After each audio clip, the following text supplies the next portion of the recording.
Ready as always. All right, welcome everyone. I want to call the Mashpee School Committee meeting for May 9th, 2008 to order. First item of business here is the Pledge of Allegiance.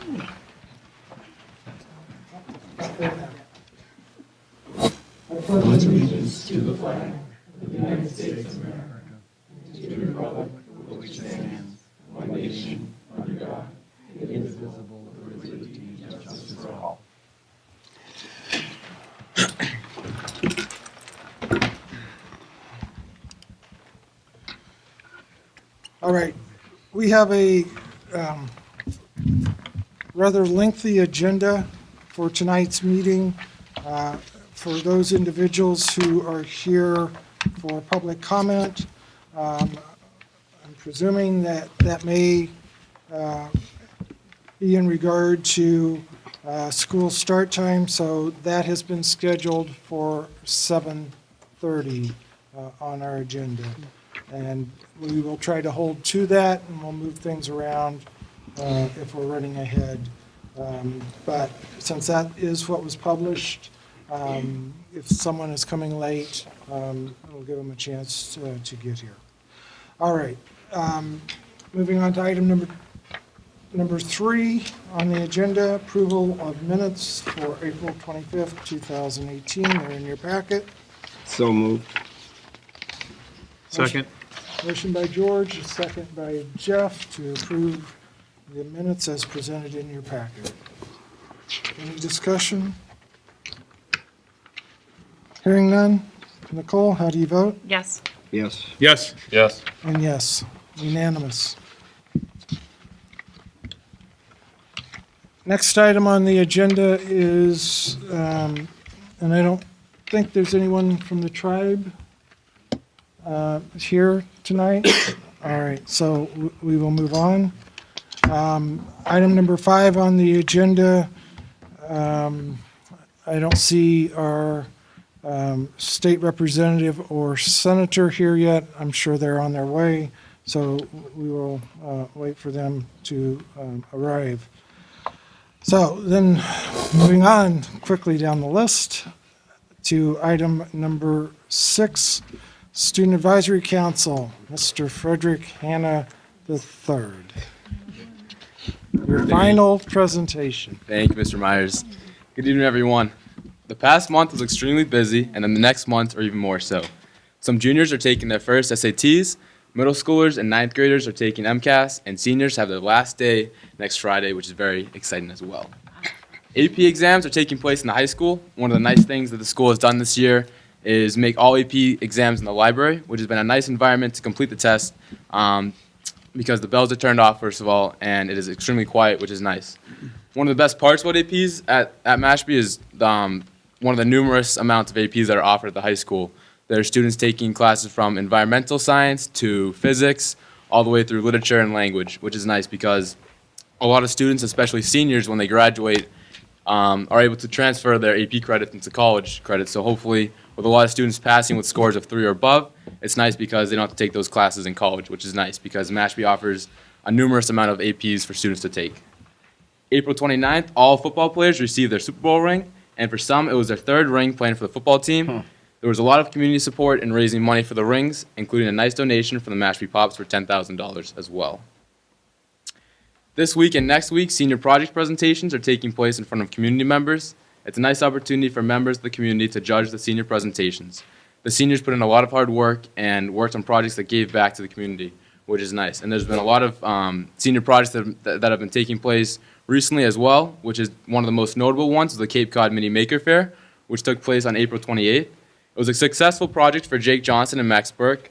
The fair had an attendance of about 700 people throughout the day, and there was nearly 600 exhibits on display throughout the gymnasium, cafeteria, and the auditorium as well. There were exhibits ranging from a clothing brand on display called Salted, which is a fishing brand gear designed by senior Bryce Eaton, and to the Mashpee woodworkers who had on display their wood carvings of ducks and birds. There was also a robotics competition, which had 2 Mashpee students finish in 1st and 3rd place overall. It is the Makers Faire's 5th overall year doing this and the 3rd year at Mashpee. And overall, it's a nice event because members throughout the community and members throughout the whole Cape Cod are able to go to the high school and look at all these different exhibits, which is a nice thing to do because Mr. Looney and the whole CTE department do an excellent job working with the seniors to do that because they coordinate with them, picking either 2 seniors each year to work on the senior project, and he always does an excellent job making sure it runs very smoothly, which is nice. This week is Teacher Appreciation Week as well. Speaking on behalf of all the students in the middle and high school, I want to thank all of our teachers because from writing letters of recommendations for seniors to staying after late till 3:30 to 4 o'clock to help prepare students for the test the next day, they're always there for us no matter what. And they make us better people, and I know, speaking on behalf of all the students, that we would not be as successful without them. They are a huge part of our community. They're a huge part of helping us grow from kindergarten all the way through as a senior. And they're a huge part of making us grow as people as well, aside from students, which is nice. Lastly, I want to thank all of you for these past 4 years. Ms. Vaughn, thank you for giving me this opportunity to have this job. It has been a very special 4 years for me. I remember my first meeting coming home to my mom and showing her the big packet I got from the meeting. I never realized how much work goes on behind the scenes. The meeting was about school choice and how much it affects our town. I was extremely intrigued into how much one kid, whether they go to Cape Cod Tech or Sturgis, how much it affects our town. And I felt important being a part of it because of all of you. Mr. Myers, your introduction of saying my full name always brings a smile to my face. Mrs. DeBoer, thank you for always letting me leave early because I have a lot of homework as well. Mr. Santos, Ms. Hanscom, Mr. Gorman, Ms. Bartlett, and Ms. Loico, thank you for making me feel a part of this committee. I always look forward to every first Wednesday night of the month, and I'm really going to miss being here. I hope to stay in touch with all of you in the years to come because you've had a huge impact on my life. And I know that when I'm back from college, I'll be always tuning in on Wednesday nights to. So I want to thank all of you because you've had a huge impact on my life. And I know I'd like to go into possibly politics when I'm older. And this has just helped me with my interest in it so much. And as a confidence speaking in front of all of you, I remember as a freshman, when Ms. Vaughn introduced this to me, I was scared to death thinking about what is the school committee, what is a liaison to the school committee. And you've really made a huge impact in my life. So I want to thank all of you because you've helped me a lot throughout the years, and you've been close friends throughout this committee, whether it's talking college with Mr. Schmidt, talking sports, and you've been a huge part of my life. So thank you all very much. Thank you. Thank you.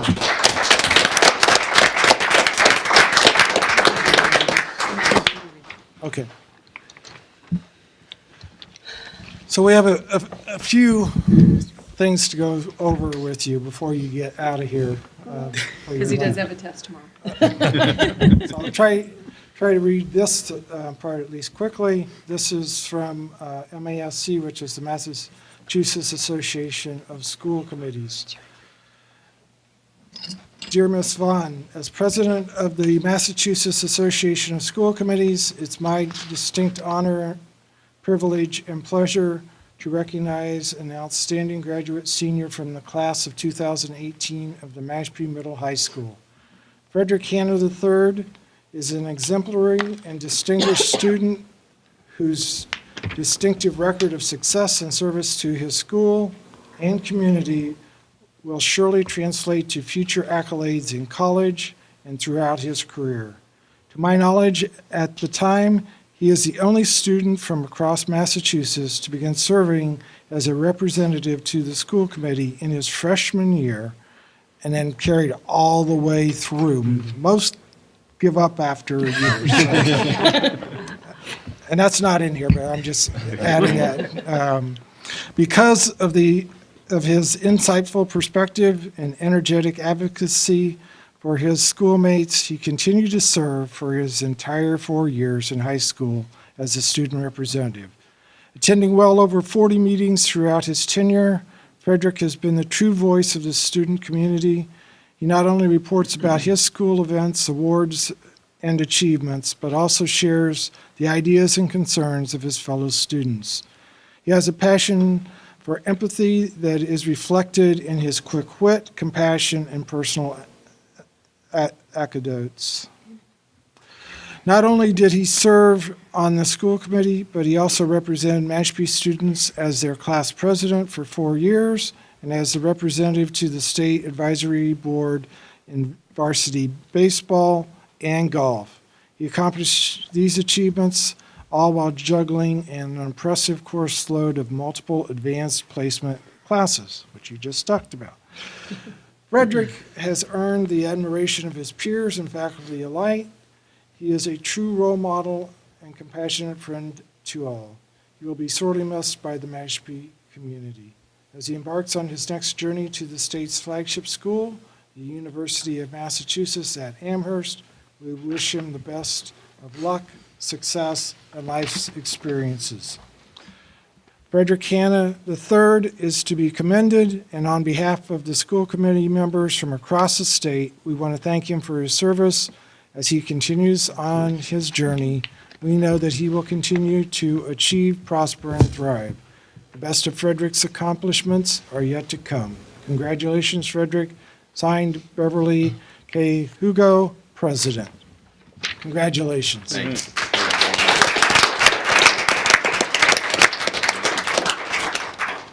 The school committee has, That's the card. Back. yeah, there's a card there for you, and we also have a little plaque for you to start putting up there on the wall with all your other accomplishments. Thank you very Thank you much. very much. Thank you. Congratulations. Oh, wow. Super nice. Oh, that's a picture. Wait 1 second. Yeah, Mrs. DeBoer needs to get her phone ready.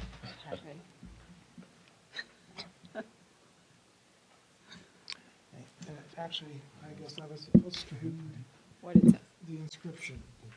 So, certificate of appreciation awarded to Frederick Hanna III by the Mashpee Public Schools. Thank you for 4 years of service as student liaison to the Mashpee Public School Committee. Your input, feedback, and perspective on the student community throughout your tenure has forever shaped the direction of the Mashpee Public Schools. So, once again, congratulations.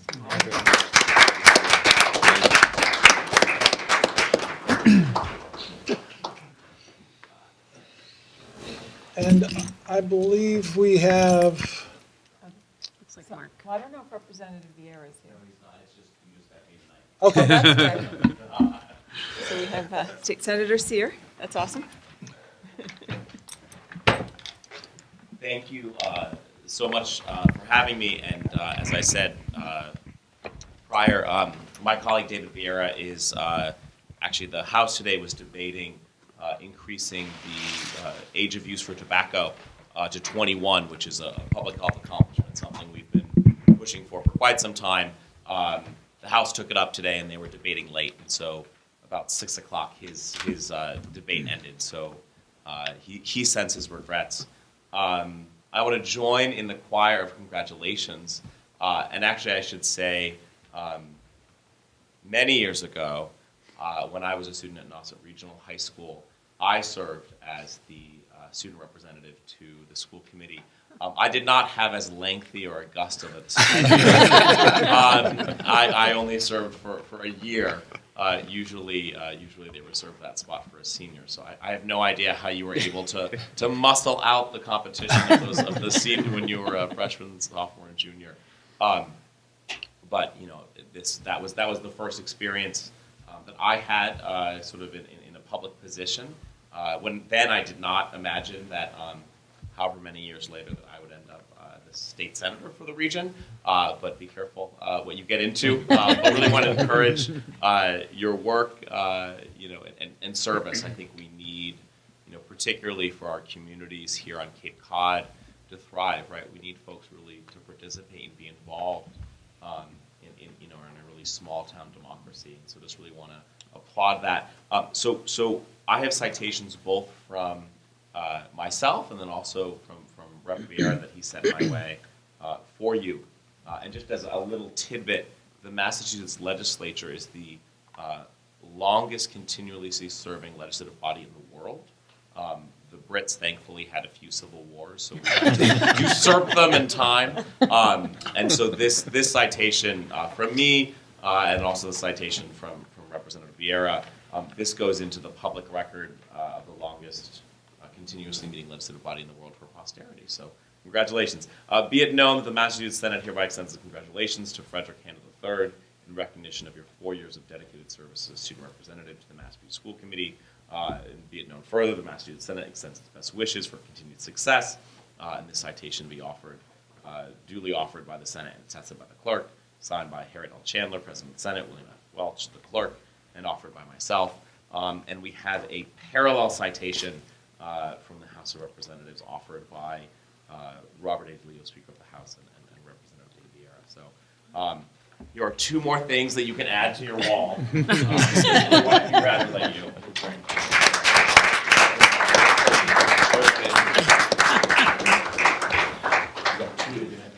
Yeah, you got it. He's good. Awesome. Thank you. Thank you. Before they go, I want to take a picture.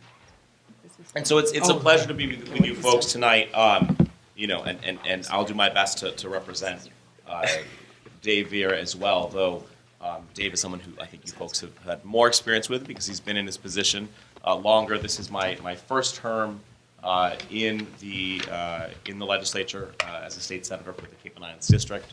That encompasses 20 communities, Mashpee out to Provincetown, and then Nantucket, Martha's Vineyard. I actually happen to represent the smallest school district in the Commonwealth, which is the island of Gosnold, Cuttyhunk, which has 2 students in their school, but represent multiple school districts. And so in my first year, I felt it was really important that I made sure that I went and met with all the boards of selectmen and town councils that I have in the district. And then this year, have wanted to go before all the school committees that I represent. Yes, because so many of the things that you folks are trying to do here, the state has some involvement, or maybe I should say interference, with, and I think also that education is actually how I got my start in public service. When I was a junior at Nauset Regional High School in 2003, we actually had a pretty significant budget gap. I think it was a $1.8 million budget gap. We didn't get the 4 member towns to pass overrides. That have laid off 40 teaching positions and staff, including several teachers of mine, including my choir teacher. And so that was the first political thing I ever did. And that's how I got myself landed on the school committee then when I was a senior. But education, especially Cape education, is really important to me. So I've been following, actually this is my 3rd night in Mashpee in the last 5 or 6 days. I was at the Commons, I was at the high school the other night for the town meeting. I'm here with you folks. Certainly a lot of exciting things are happening in Mashpee that the school committee and the superintendent, you and your team have been working on. Certainly excited about the renovation, the exterior renovation projects here. At the annual Red Cross Heroes Breakfast, I was proud to honor a 6th grader in the Mashpee schools, Lila Burke, and a Mashpee parent, Robert Ravello, who were recognized for saving the life of a young boy who was drowning in a pool. Certainly, you folks continue to amaze with 3 3 consecutive state championship football teams. So congratulations to your coach and the whole team. I'm a big fan of Project 351. Was a past volunteer for the organization, actually. Someone who I used to work for started it, Governor Deval Patrick. And I annually host the legislative breakfast with Carolyn Casey and Project 351 at the State House. And so this year's breakfast is coming up. It's going to be on May 16th. And I think Skyla is here tonight, Skyla Rimple, the Mashpee 8th grader, who's the ambassador for 2018. So I hope you'll be going to Gillette Stadium on Saturday for the reunion. There's a whole reunion. They open up Gillette Stadium. And then certainly the legislative breakfast. I have obligations in the district, so Skyla, you'll have to have fun for me. But I think certainly it's a real honor to be considered an ambassador, and I think programs that enrich and encourage leadership, especially in middle school years, which I recall is such a fraught, difficult time, and I think many of us do. I think is really critically important. I'd also mention one thing that's been really important to me. I'm only as good at this job as the people who work with me in my office. And so everyone who works on my team is our Cape Codders. Jeff Soares, who's my district director from Osterville, so just close to Mashpee, is here tonight. But my newest staff person is starting on Monday, and she is a Mashpee native and resident, Lauren Gottlieb. So she'll be starting in my office as an assistant for constituent issues starting on Monday. So glad to have her on our team and making Mashpee proud. I wanted just tonight to give a little brief update on where what's going on legislatively around education, and then just open it up and take any questions that that you folks may have. We are actually taking up tomorrow in the Senate a pretty significant piece of legislation on the Foundation Budget Review Commission. I actually have some handouts here on what we're looking to do, but essentially, we've had over many years, but I think crystallized through a bipartisan commission of experts that the legislature convened several years ago, that we have underestimated the cost of education in Massachusetts by about $1 to $2 billion a year. You folks know that, certainly in the amount of local aid and both Chapter 70 funding, other supports through the sped circuit breaker, transportation costs. This has really been a challenge. And the solution that we have been working to come up with is to really make sure that there is equal access to quality education across the state, and that we're looking at making sure that we're sort of expanding the pie of resources. I'm always, and many of us are always really hesitant if we're going to sort of redistribute the current funding formula, but if we expand that formula, and if we expand the amount of money that we have access to, we really are hopeful that this is something that will really make a difference for schools and school districts across the Commonwealth. So the bill we're taking up tomorrow implements the recommendations of this bipartisan Foundation Budget Review Commission.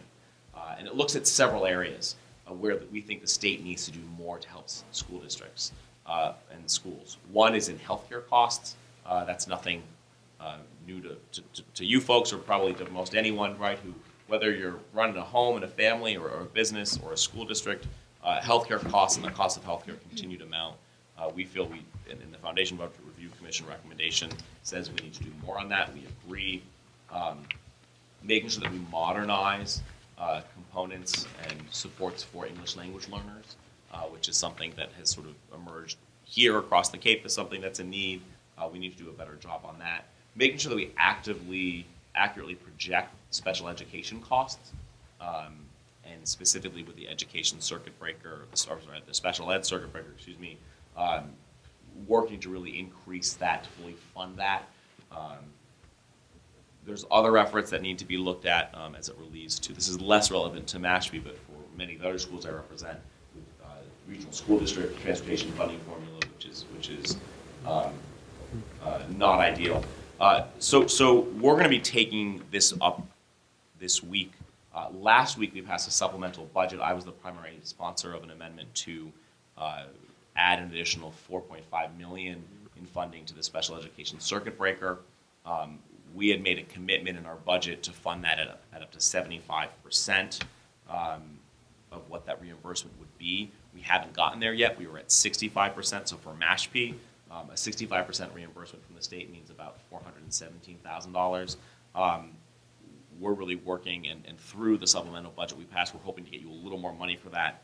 And then in the budget that the Senate's going to release tomorrow, I'm really hopeful and optimistic that we're going to fund 75% of reimbursement, which for Mashpee would mean $481,000.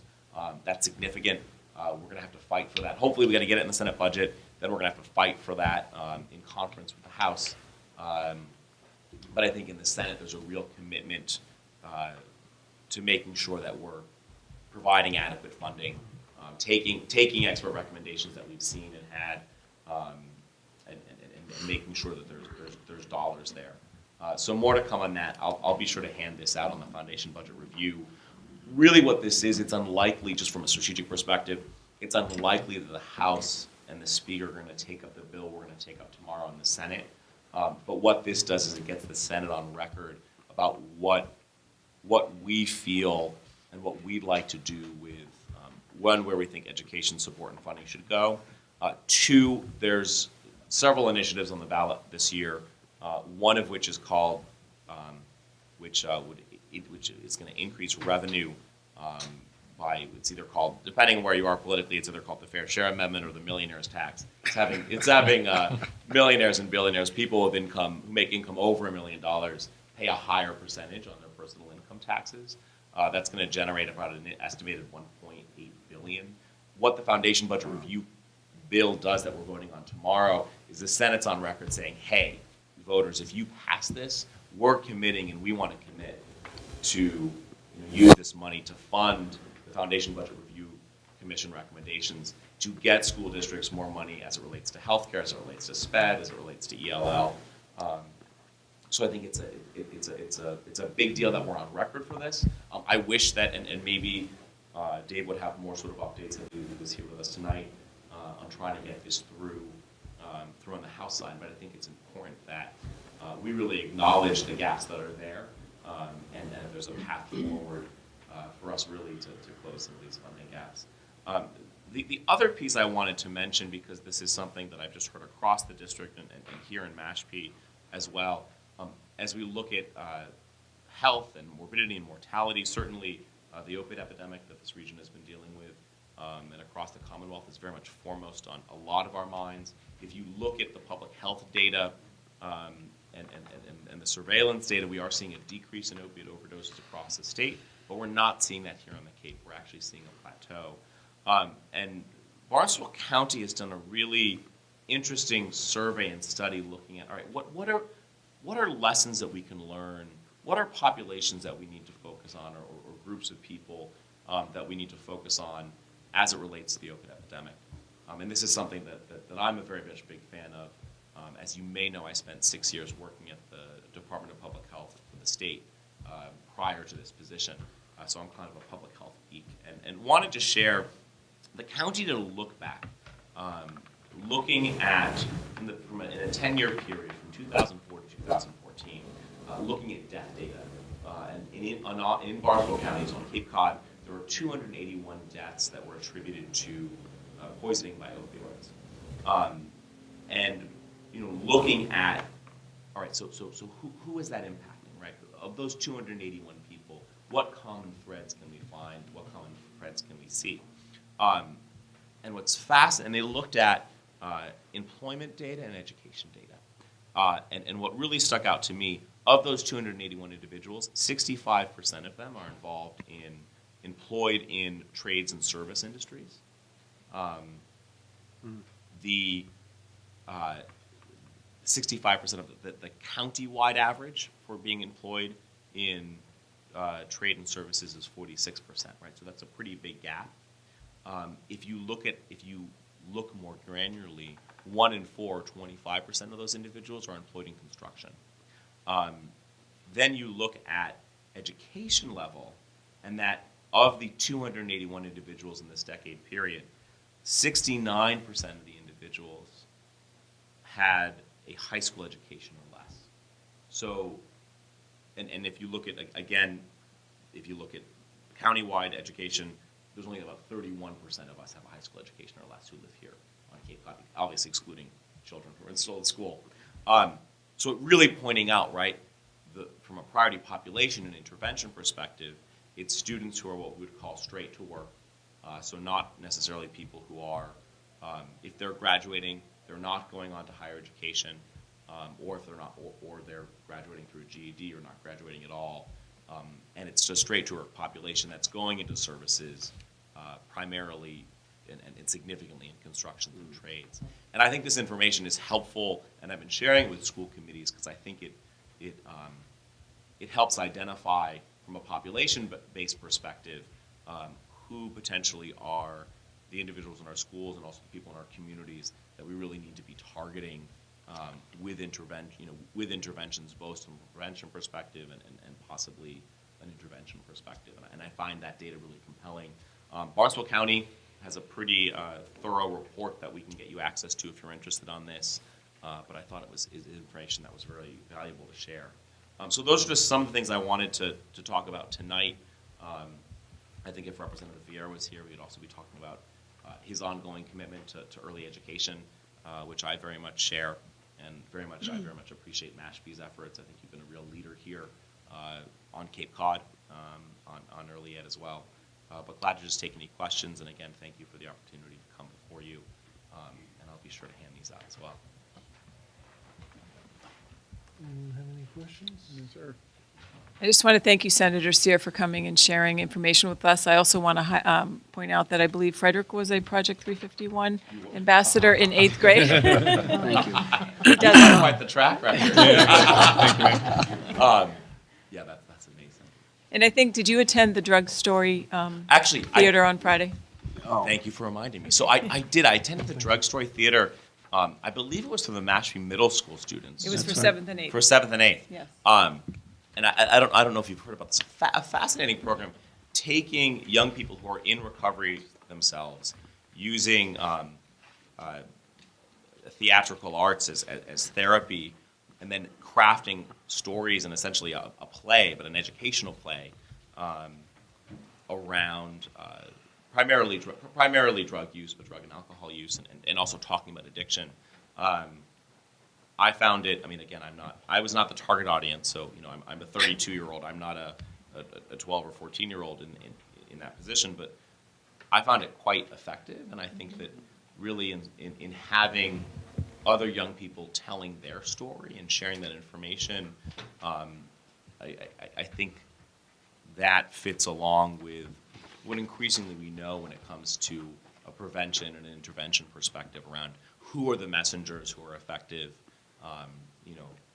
Learning from things that we used to think that may have been effective, but basically sort of like, don't do drugs. Kids sort of from an adult perspective that I think from an evidence perspective we've learned has been not as effective. And really I think the pairing of the personal stories, the individuals who are performing are in recovery themselves. And some of them, I think one was 15, another was 18, another was 21. I mean, so these are people that the middle school, the 7th and 8th graders can really relate to. And so I got an invitation to that and was able to sneak into the back and watch. Thank you for coming. But was really impressed by that. And I think if you folks, if there are needs or programs or however we can assist in that as well, I think a lot of the evidence when you're looking at, we're hoping to take up a pretty significant series of opioid legislation in Massachusetts, just really in continuing what we need to do and how to intervene in this. And when you look at particularly the prevention space, a lot of the data and the literature is around interventions needing to start, or not interventions, rather prevention programs and education needing to start prior to high school, right, in that middle school age. Some evidence says even you start having these conversations sooner. It was an amazing moment when they actually asked how many students in the audience from 7th and 8th graders know someone who's died of an opioid overdose, and like a third of the room raised their hands. Where when I was coming up on the Cape, and I'm old, but I'm not. That was not too long ago, right? That would have been pretty unheard of. So it was it was powerful, and I appreciated the opportunity to be there. Can I thank also Senator Sear? I'm Hope Hanscom. I'm the assistant superintendent, and I had reached out to Senator Sear maybe 2 months ago about a student who was in recovery and was an addict, but had also been involved in. She was sort of in the kind of child slave trade as well, and had come out and needed help to get to the recovery high school, because if she wasn't able to attend the recovery high school, it was likely she was going to go back into the servitude. And not only did his staff help me, like dramatically, and help the student, but he reached out to me personally, which I was very grateful for. So when you say anything you need, I just want to know, he really did respond. So I just want to put that out there for our committee and our administrators as well. We're going to reach out. And I'm going to make sure you all have my cards. And same for Representative Vieira. He did too, actually. Yeah. He gave me a cell phone number like crazy. So That's our job. it was very nice, though, so thank you. May I ask a question? Well, Yeah, go ahead. so I just wanted to say thanks for coming. And I know I speak on behalf of the school committee when I say I hope you'll come back and see us when school's in action, so we can show off all the great things that we're doing here. I was going to mention one thing in particular, and Natana walked in just as I was about to say it. So one of the things that I'm most proud of in the last year is that we've really renewed and committed with the tribe to a really reinvigorated partnership And we had our first school committee meeting at the tribal headquarters back in October, and we'll be doing that again in June. And to my knowledge, we're the only school committee on the Cape that's doing that. But certainly, maybe others should. But one of the things that I'm most proud of is this leadership team that was assembled between the tribe and the school district developed a 10-part professional development series certifying our teachers and people in the schools to getting this professional certification in Wampanoag culture and I don't know the official title. What's the? It's culture-based education. Culture-based education. So it's just something I hope that you'll check out because I think it can really be a model for other districts on the Cape. I will, and please, when you have opportunities like that, send me an invitation. I can't get to everything, but I really try when there's opportunities like the Drug Story Theater. I think that level of partnership and I think real commitment to meaningful education, especially around collaboration with the tribe, and I think what can be taught about our history, and I think also what can be learned by all students here at Mashpee around social justice, I think is vitally important. And I just thank you for doing that. And if I can ever support and help on either end, I'm glad to. So on behalf of, once again, of the entire committee, thank you for coming. Like to see you back soon. There is one thing that I personally would request, and maybe Representative Vieira maybe be addressing that in his meetings. But our school nurses have presented to this committee examples of a really up-and-coming problem besides the opioids in regard to vaping. And, and in particular, the targeting of young children, 10 years old or less, through creative cartoons and flavors and so forth. And so I'm really hoping that from a legislative perspective, you guys are taking a look at that. And if you're going to raise the age to 21 for tobacco, that's great, but that's not how, they're not going to the store to buy that. And so if you're going to try to address that, you need to put some real teeth into it, I hope. So anyway, thank you again. I appreciate it. Does anyone else have any comments? I just have one comment. I just want to thank you for your work and efforts into trying to do things for the schools and increase budgets. It's something that we've talked about time and time again here.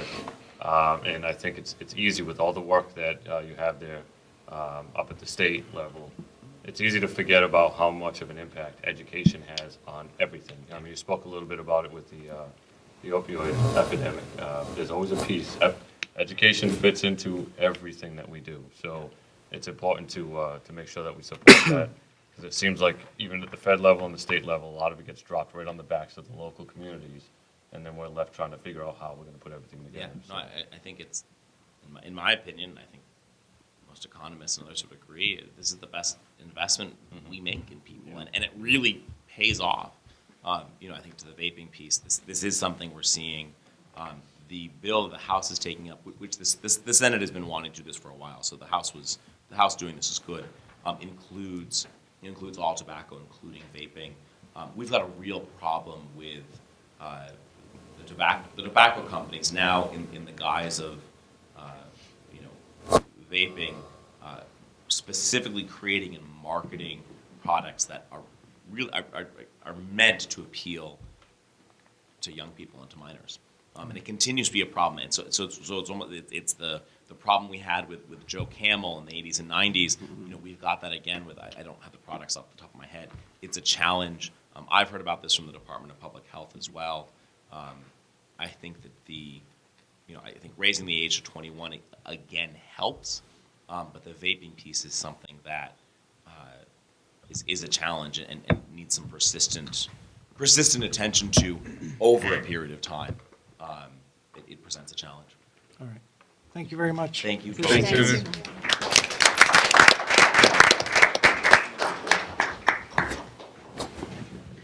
Thank you. Thank you. Thank you very Thanks for much. coming. So can we get a picture, Frederick, with the committee? Yes.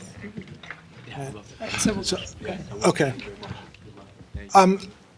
So we're going to ask Frederick to come up here with the committee so that we can take a picture. For individuals who have just arrived or who've come in late after we started, there is a sign-up sheet on that table up here in the front if you want to speak at public comment, which will be happening at 7:30. Okay? Oh my God, let me get out. Yeah, exactly. Yeah, why not? Make some profits out of it. Oh, sure. I'm sorry, I didn't. No, no, I'm you're trying fine. to rush you out. Just trying to make sure we cover everybody. Can't wait for the back wall to be painted. Very good. Oh, wait, I wasn't smiling. Oh, so Okay. fine.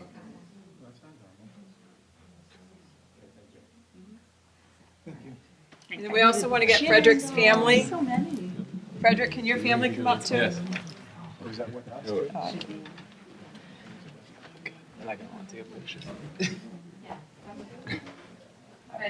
Oh, yeah, 1, 2, 3. I think it's just.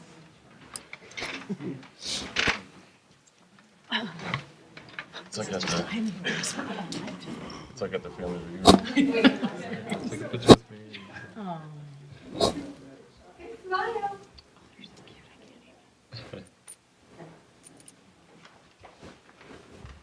Should we circle back? Yeah, I think so. Just wanted to check. Congratulations. We're very proud of you. Keep it down. I know you're such a wise God, they even knew how to.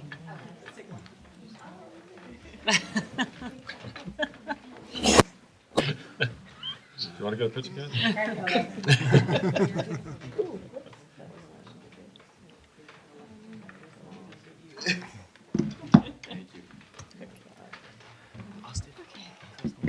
I was listening. So hard. Mr. Belstracci wants to read something, I think, for Yeah. our Frederick. Do you want to come to the microphone? Good evening, Mr. Chair, members of the committee. Frederick Hanna III. Congratulations. So I'd like to just take a moment to read a letter from the student body, Mashpee Middle High School student community, in our show of appreciation for all you've done over your 4 years. So I'm going to read it verbatim. Dear Frederick Hanna III, thank you from the student community of Mashpee Middle High School for the past 4 years of your dedicated service as a student liaison to the town of Mashpee, Massachusetts School Committee. Each month, 40 in total, you shared school events, awards, and accomplishments of all students of the school committee and the Mashpee community at large. With your humor, passion, compassion, and numerous personal anecdotes, your voices heighten the school committee members' awareness of what transpires in our school on a daily, weekly, and monthly basis. Because of your ardent voice, the committee members have been able to share in our successes and achievements, as well as hear student ideas and concerns. As your tenure as a student liaison comes to an end, please know that the door of opportunity you have opened by serving in this position for the past 4 years will continue to be open to new school events, awards, and achievements presented by new liaisons following in your footsteps. It is with the deepest gratitude that the students of Mashpee Middle High School thank you for your invaluable service as a student liaison. We wish you well in your future endeavors, and without reservation, know that the impact that you have made here, both at school and within the Mashpee community, will be the very same impact that you will make wherever you go and in whatever you do. Sincerely, the Mashpee student community. Thank you very much.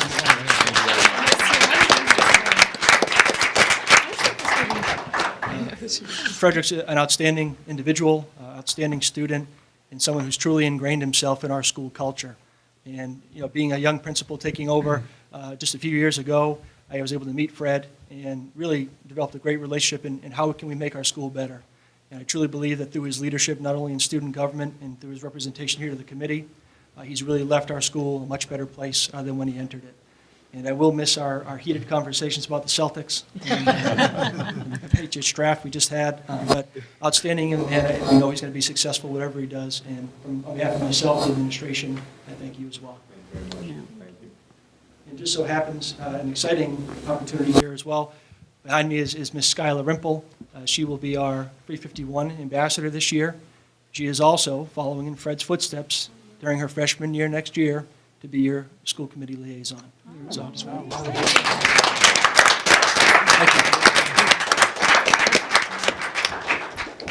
you. All right, we're going to backtrack a bit on the agenda here. I see we have a representative from the Mashpee Wampanoag tribe, Tanya, if you would come to the microphone.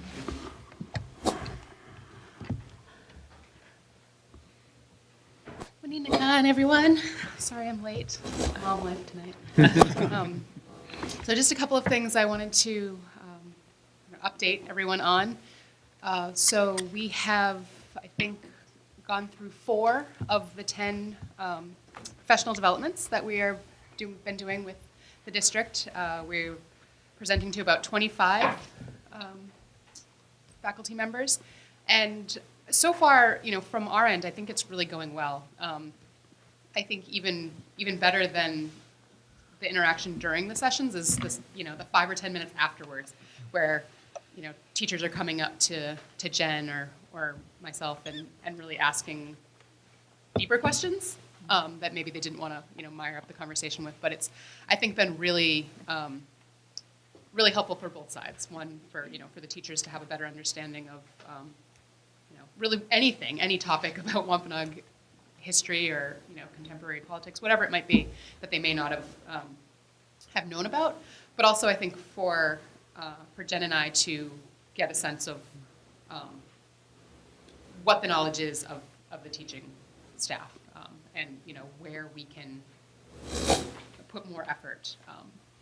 So I'm really looking forward to the rest of the sessions for the next month and a half. So that's the first thing. And the other thing that I wanted to mention was, so the students in the language class are working on a pamphlet about Wampanoag culture, which we will put in the new family packets when it's finished. And one of the things that the students discussed was that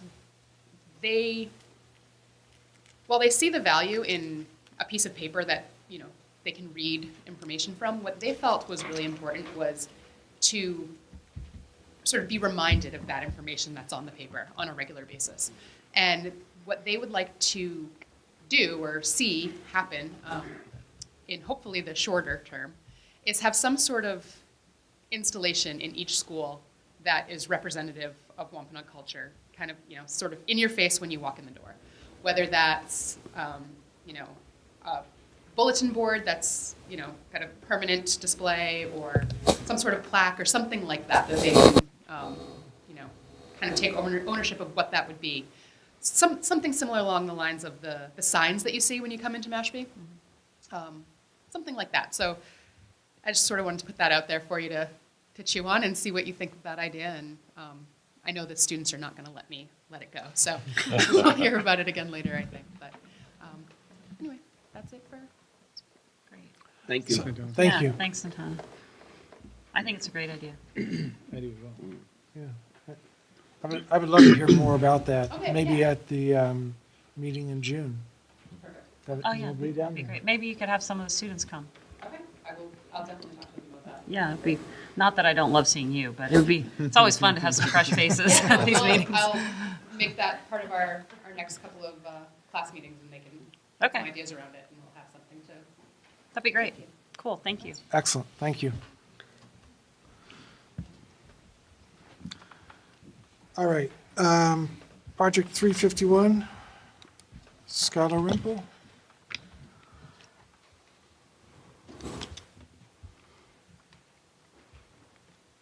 You have to get used to that microphone.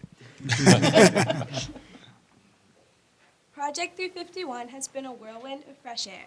Through this development, hundreds of thousands of lives are positively impacted. Donations, creations, and motivations have driven the founders and associates of Project 351 to continue to build and do more for the world. I, Skylar Rimple, was selected by Ms. Melby to represent Mashpee Middle High School as the 8th grade 2018 ambassador. Her decision has impacted my life so greatly that I am willing and feel obligated to continue to serve my community and the world to the best of my ability.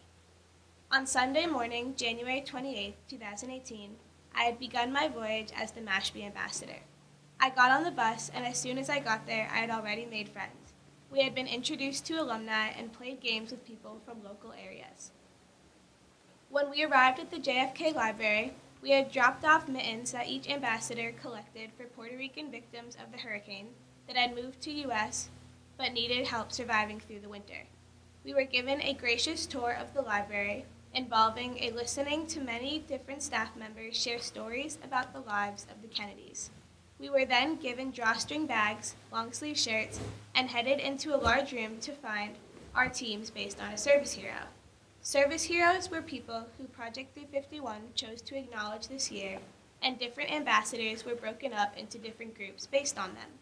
My service hero was Kara Bobroff, a famous Native American educational pioneer. There, I met with ambassadors from other towns that would be in my group for the day. Due to social media, I was able to interact with the ambassadors of my team before launch day, so when I saw them, I knew who they were and I was excited to be with them.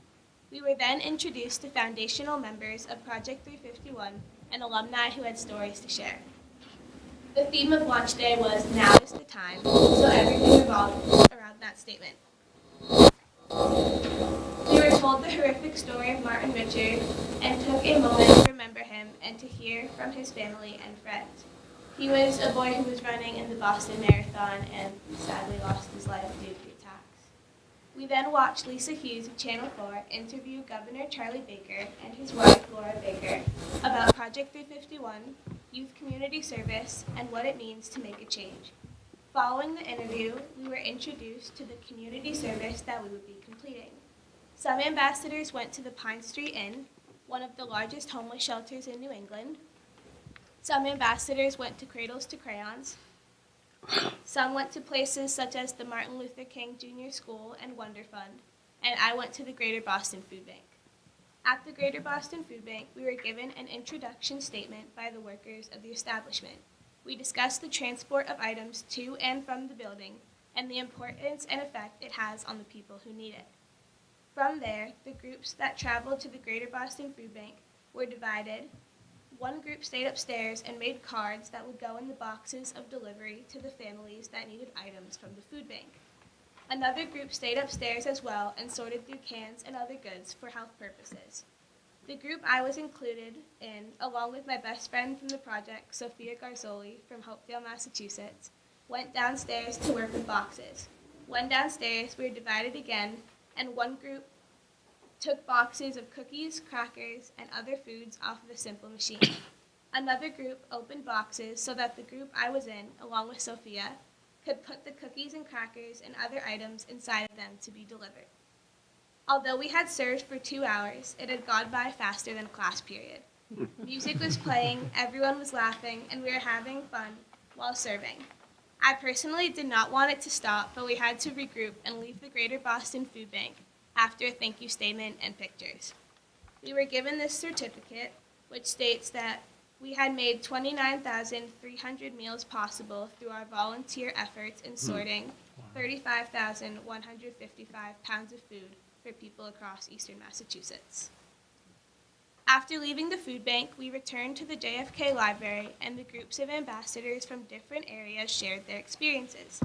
People told stories and showed different pictures of acts of service, involving making lasagna, making cards, and stuffing boxes. We were then spoken to by Carolyn Casey, the head of Project 351, and what was expected of us next, spring service. She also took time to thank the alumni and staff and those who had been working with the project very long, which she awarded with gifts. We were then given an additional tour involving different areas of the library before attending the end of our day, our social. Within our social, it was a large area of the library made of walls of intricate designs of glass where there was an abundance of delicious items to eat and things to do.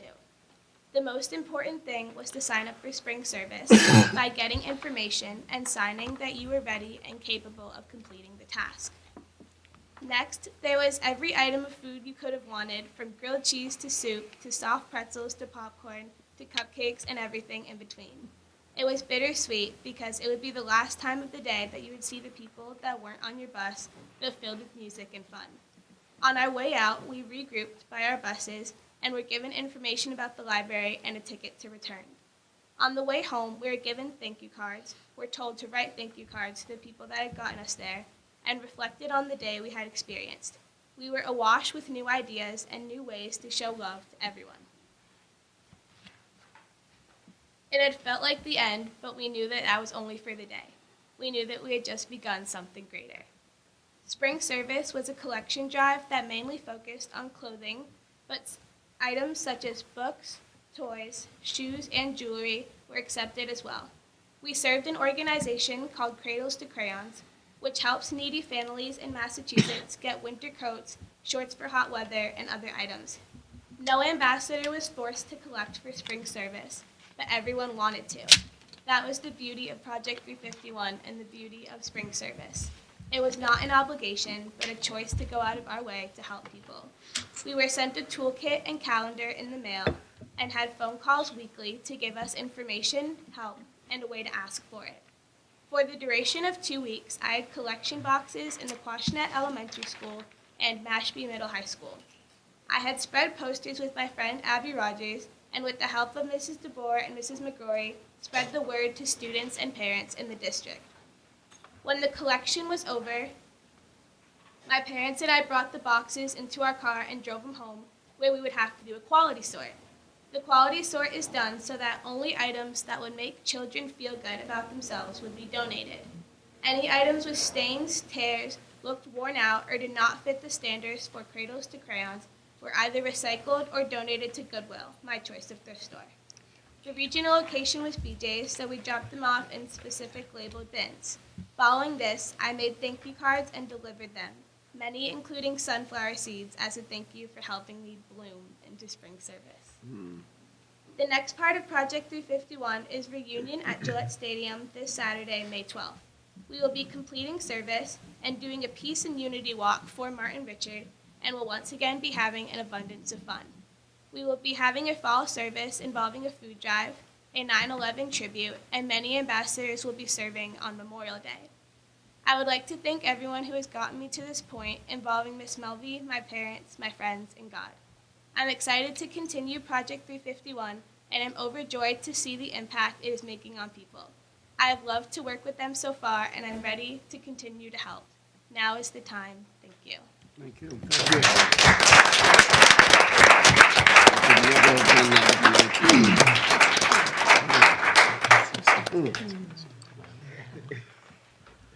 Do we have still here? Okay. So next item on the agenda is Enough by Mashpee Middle High School sophomore Stella Bolin. And you also have Peyton Dolly. So. Oh, and Peyton And Dolly. Peyton Dolly.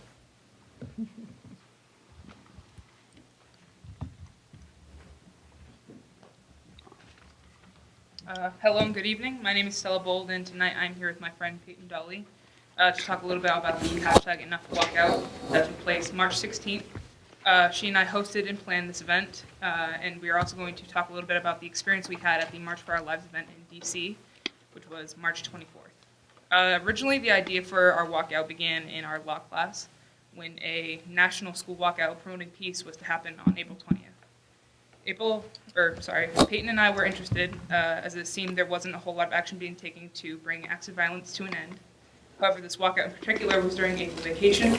She and I still wanted to do something, so while looking for alternatives, we found the hashtag Enough Walkout, which was going to take place March 14th at 10 a.m., a month after the tragic Stoneman Douglas shooting.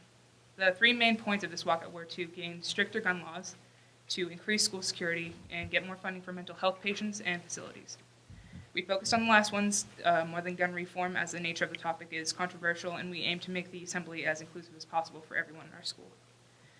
We started basic brainstorming and created the event under the mother organization of the hashtag Enough Walkout, the same people who were responsible for the Women's March. Soon after this, we got contacted by the media, and it's around this time where we decided to let our administration know that we were planning to do this hashtag Enough Walkout. Ms. DeBoer and Mr. Valstracci, who are both here tonight, were very supportive, and we were, still are, very grateful. We then focused on getting our word out via social media, which was the hardest part of the planning, aside from trying to find student speakers. Despite missing the March 14th date due to 2 snow days, we presented our case in front of 200 of our peers on March 16th. While we were nervous, I think we both can agree the experience was very rewarding, and we are very glad to have been able to do that. Peyton and I wrote an article for the school news website, which includes more details. If anyone is interested in reading that, the website is thefalconer.net. Now I'm going to turn it over to Peyton, and she has a few words to say as well. Thank you all very much, and have a great night. Thank you. So hi, some of you may know me, but my name is Peyton Dully, and I'm here to talk to you a little more about the hashtag Enough Assembly. My friend Stella and I planned last March. Well, many of you are aware of this event because she just told you everything about it. I would just like to take a minute to explain it a little more and its significance to me and I think to the school as a whole. The purpose of this assembly was not only to honor the victims of the Parkland shooting, but also to give students a voice in our community and state, or at least inspire them to have one. We hope to spread our passion for nationwide school safety and security through participating with the students walking out on March 14th, but in a different way. We provided students with petitions to sign during the assembly, and we're glad to find almost every attending student did so. In this way, I think we were successful in not only spreading our message to the participating student body, but motivating some to have a voice in our country and its politics. Stella and I were also presented with the opportunity to join Nauset students on a bus headed to Washington, D.C. for the March for Our Lives by Mashpee Selectman Andrew Gottlieb, and went alongside 3 other students from Mashpee who were sophomores. We were inspired and enlightened by the event and planned to use this experience to continue having a voice as students in our community. The significance of having an impact in our own community, even if it's small, is incredible. Although it's pretty daunting and requires a lot of work, planning something like our hashtag Enough event or going to the March for Our Lives has a great payoff in the end. To have 200 students listening to your speech and wearing orange ribbons for awareness, or to be one of nearly 1 million students listening to a Parkland student, is a feeling that I can't describe. It definitely makes all the stress and hard work worth it, and makes me want to inspire my fellow peers to stand up for what they believe in the future. And I just want to thank you guys for giving me the opportunity to share this experience, and I hope you all have a good night. Thank you. Thank you.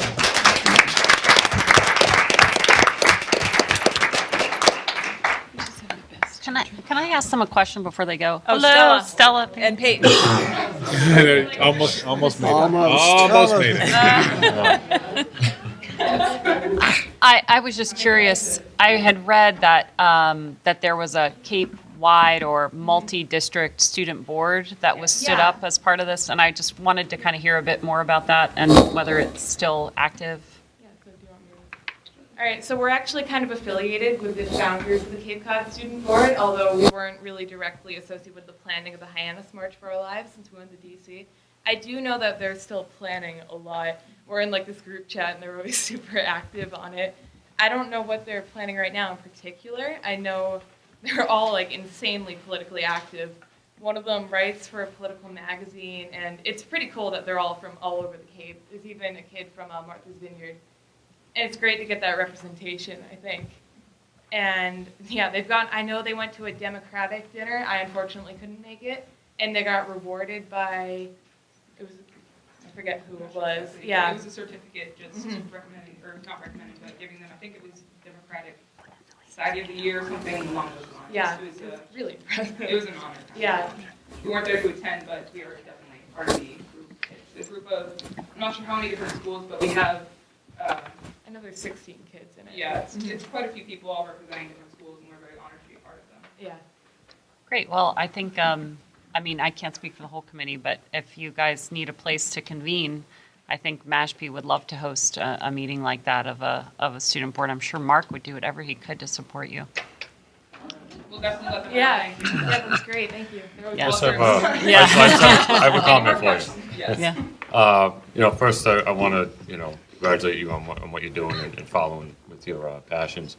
And also for I want to commend you on having the foresight to to recognize the controversy that could have been brought up from Yeah. the other stuff, but at the same time pursuing what you believe in on your own, because it could have been, you know, a little less inclusive by going different routes. Right. So you did a great job of at least eliminating that by, and also getting your point across and being much more inclusive. So congratulations on that, and that was a Thank great you. job. I agree.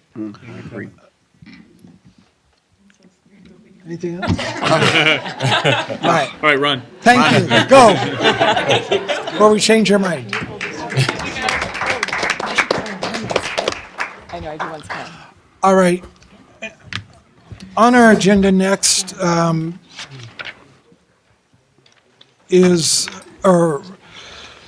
scheduled on our agenda next, item number 9 was a presentation by Principal Bellistracci in regard to the Mashpee Middle High School Program of Studies. I've asked that we defer that to the next meeting. I don't believe that we can give it the true amount of time, given the other items on the agenda and the fact that we are running a little bit behind schedule.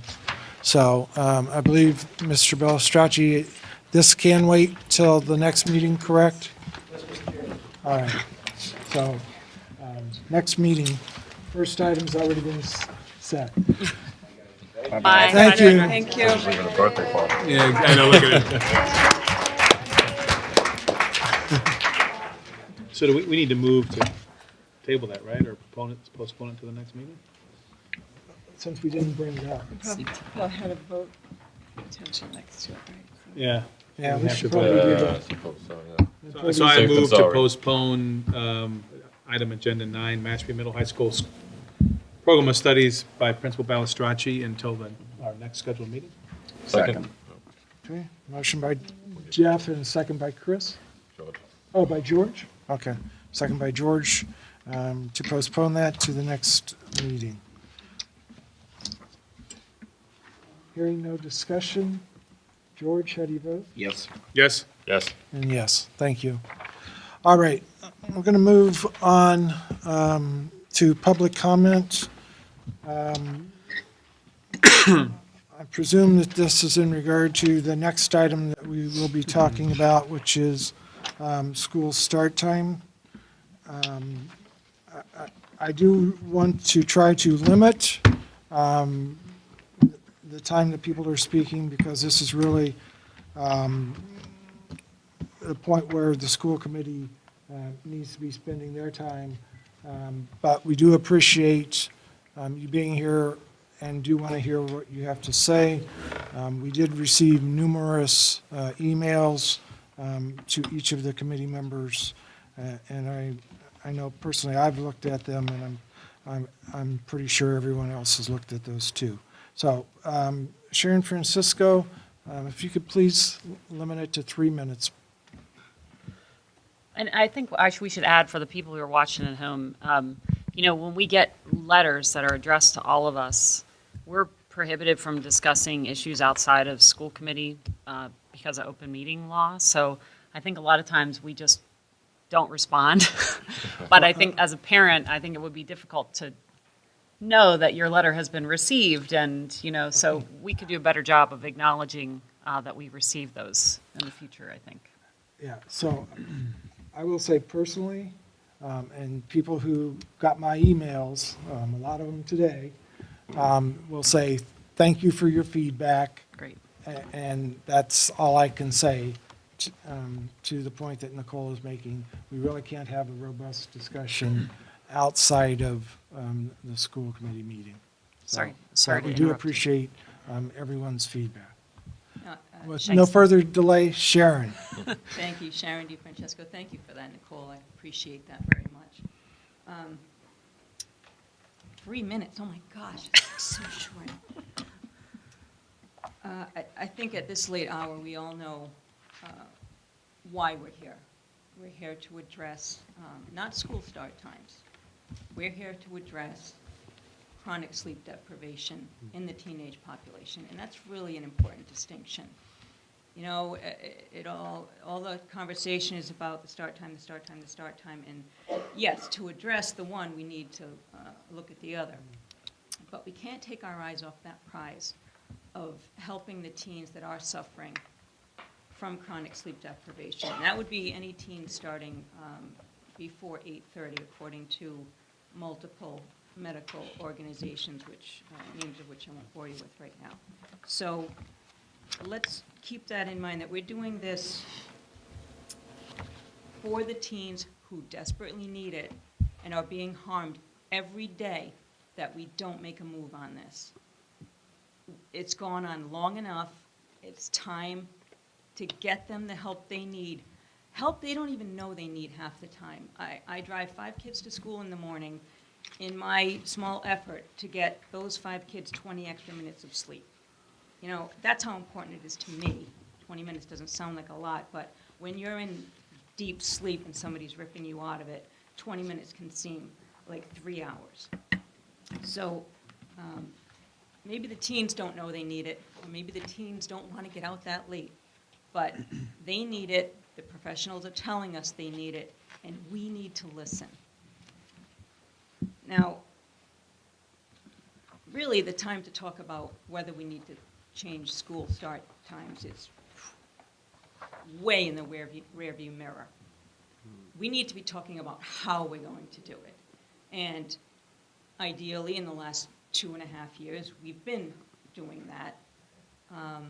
Luckily, you know, I'm very hopeful that we're able to come up with new start times. We'll still be given over a year to put in place what needs to be put in place for implementation. I think that's plenty of time to let the dust settle, to see what it is exactly we need now that decision's been made, and move forward, keep everybody feeling informed and comfortable about this most important decision that we can make as an organization, as the school committee, as the involved parents that came, the parents that write. I'm so pleased that this does have some feet, because it needs it. And I'm hoping that you can dig down and find what you're going to need to make this happen. So thank you very much. Thank you.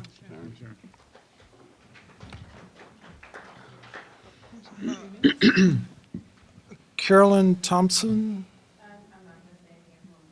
All right. Sarah McKenzie?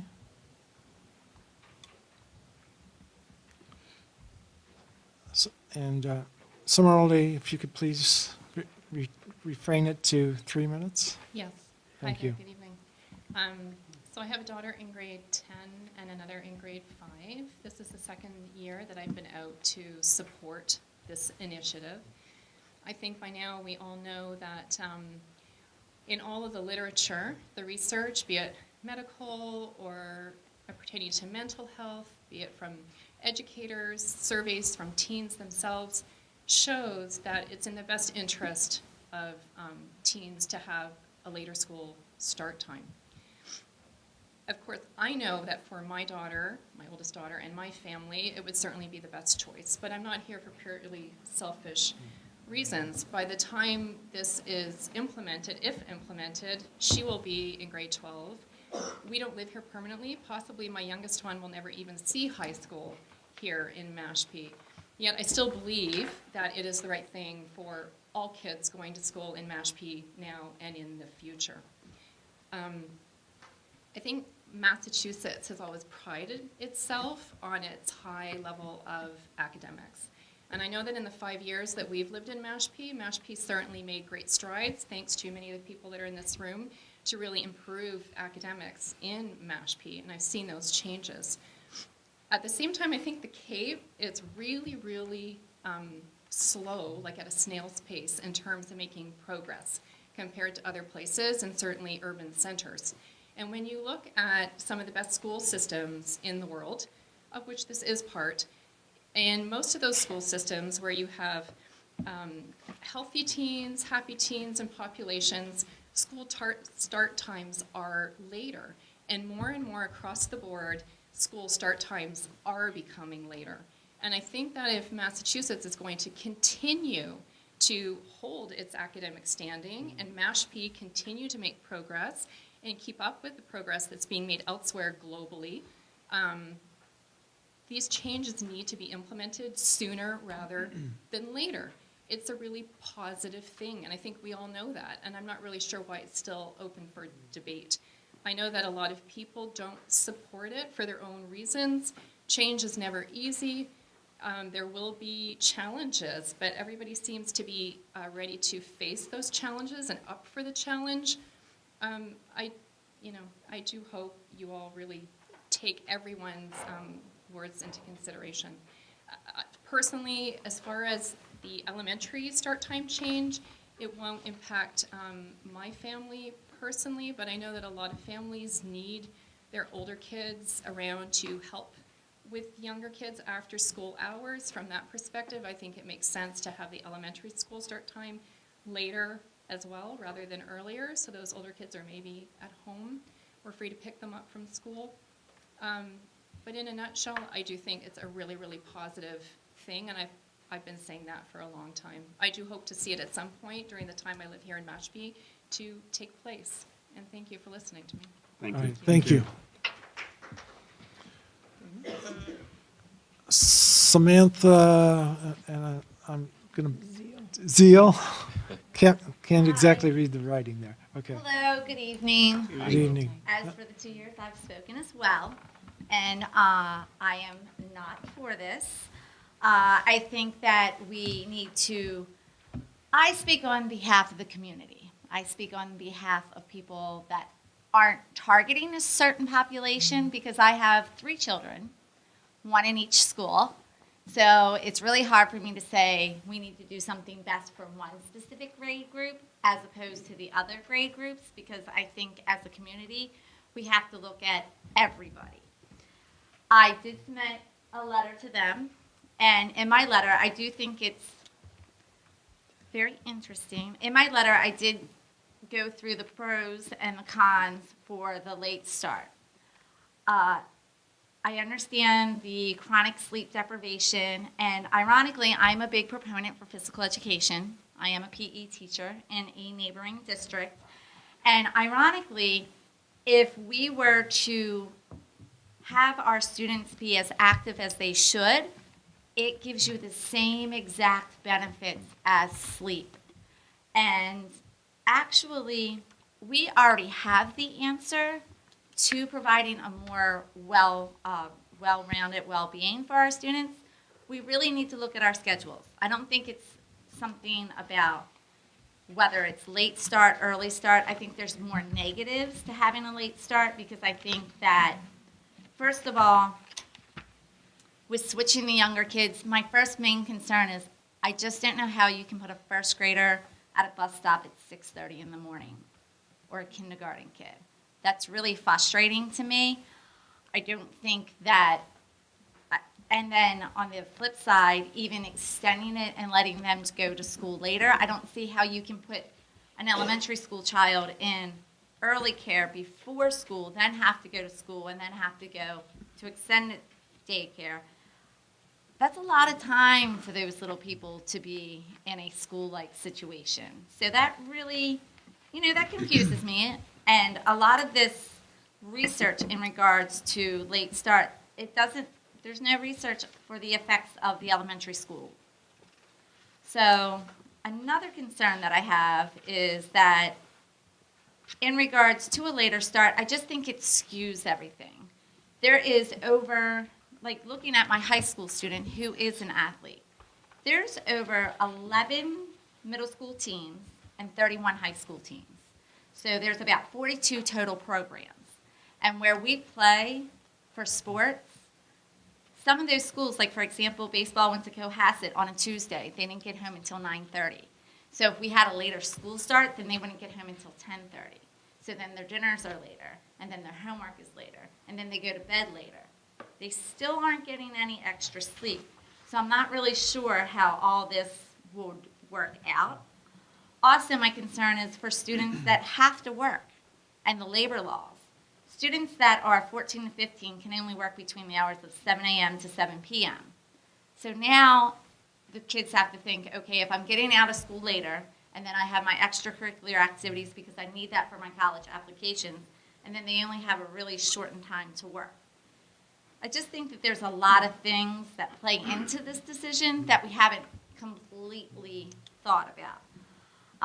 In regards to my proposal, I really think that we need to reevaluate our physical education programs in our school district, because I think that if we actually followed the state mandated law and provided the students with what they should have for physical activity, I think you will see that increase in attention span. I think you'll see that enhanced self-esteem, that enhanced motivation. I think that you will see, once you are moving and you are engaged in that activity, that improves your sleep. So the kids aren't as tired. They're more focused. Even after 20 minutes of aerobic exercise, your concentration levels have increased tremendously. And I know in the past I've provided that data for you. For people that don't really know the law, like I do because it's kind of my profession, in Mashpee, the elementary kids have phys ed once per 6-day cycle. According to the national regulations and even according to Massachusetts state dockets, students should have up to 150 minutes per week for elementary school PE. That's 6,000 minutes per 40 weeks, just to give you an idea. For the middle high school, they should have 225 minutes per week. So Samantha, can you wrap up, please? Okay, so to wrap it up, I just think that, Excuse me. well, it's not really fair, but I think that we just need to reevaluate our educational program. I think we have the answer to enhance the health and wellness of our students already within our district, and that is by reevaluating. I think that we need to look at data, look at your school nurse data. I don't know if you're aware of, but 33% of Mashpee students are obese and overweight. That's something to look at and keep into consideration. And I also think my last point I want to make, further research, there are 404 districts. I know in my letter I said 242 districts in Massachusetts, but the sleep survey people did 242 districts. Out of 242 districts, 18 districts start after 8. 4 out of 18 districts start after 8:20. 1 out of the 18 districts dismissed at the latest at 3. Our dismissal time has been proposed at 3:30. As for schools on Cape Cod, there's only 2 that have late starts. Monomoy goes 8 to 2:30, and Nauset 8:35 to 2:57. So that's where we are. All right. And Thank you. so that's what I have to say. I appreciate it. Thank Thank you. you. Sorry. Thanks. All right.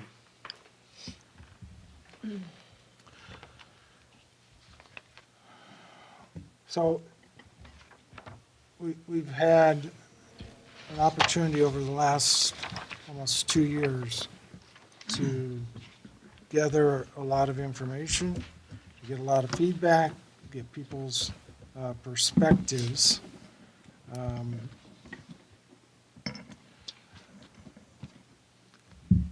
And the objective tonight is to decide what we want to do about this.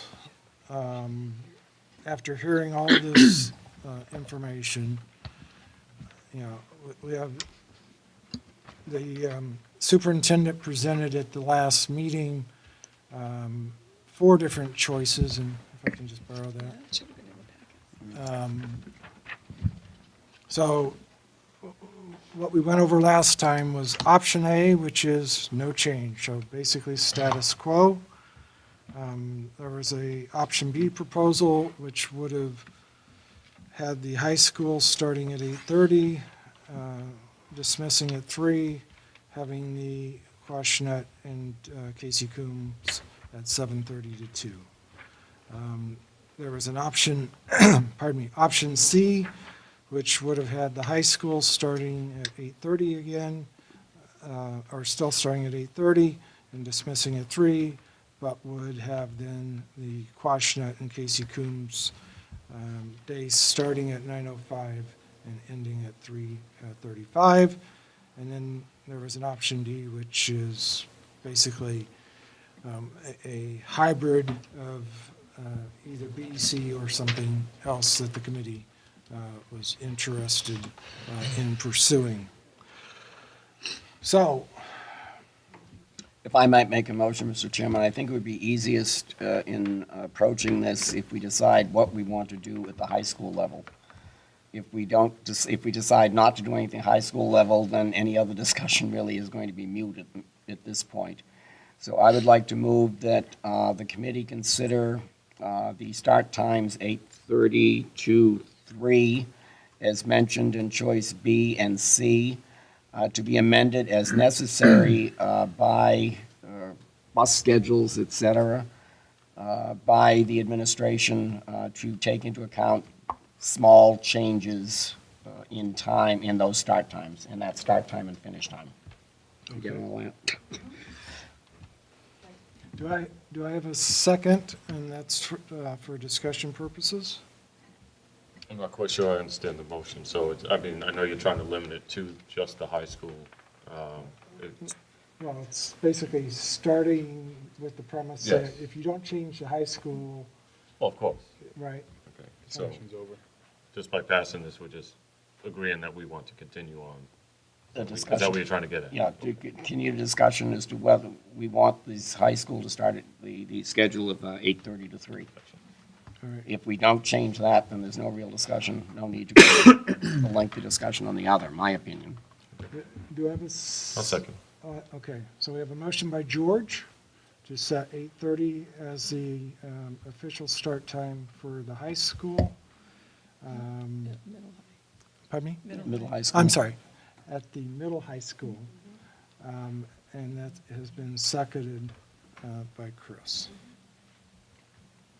And there's also that part, the minor adjustments that may need to be made by Yeah. the administration. Right. Yeah, okay, thank you, ma'am. I'll have her read it back.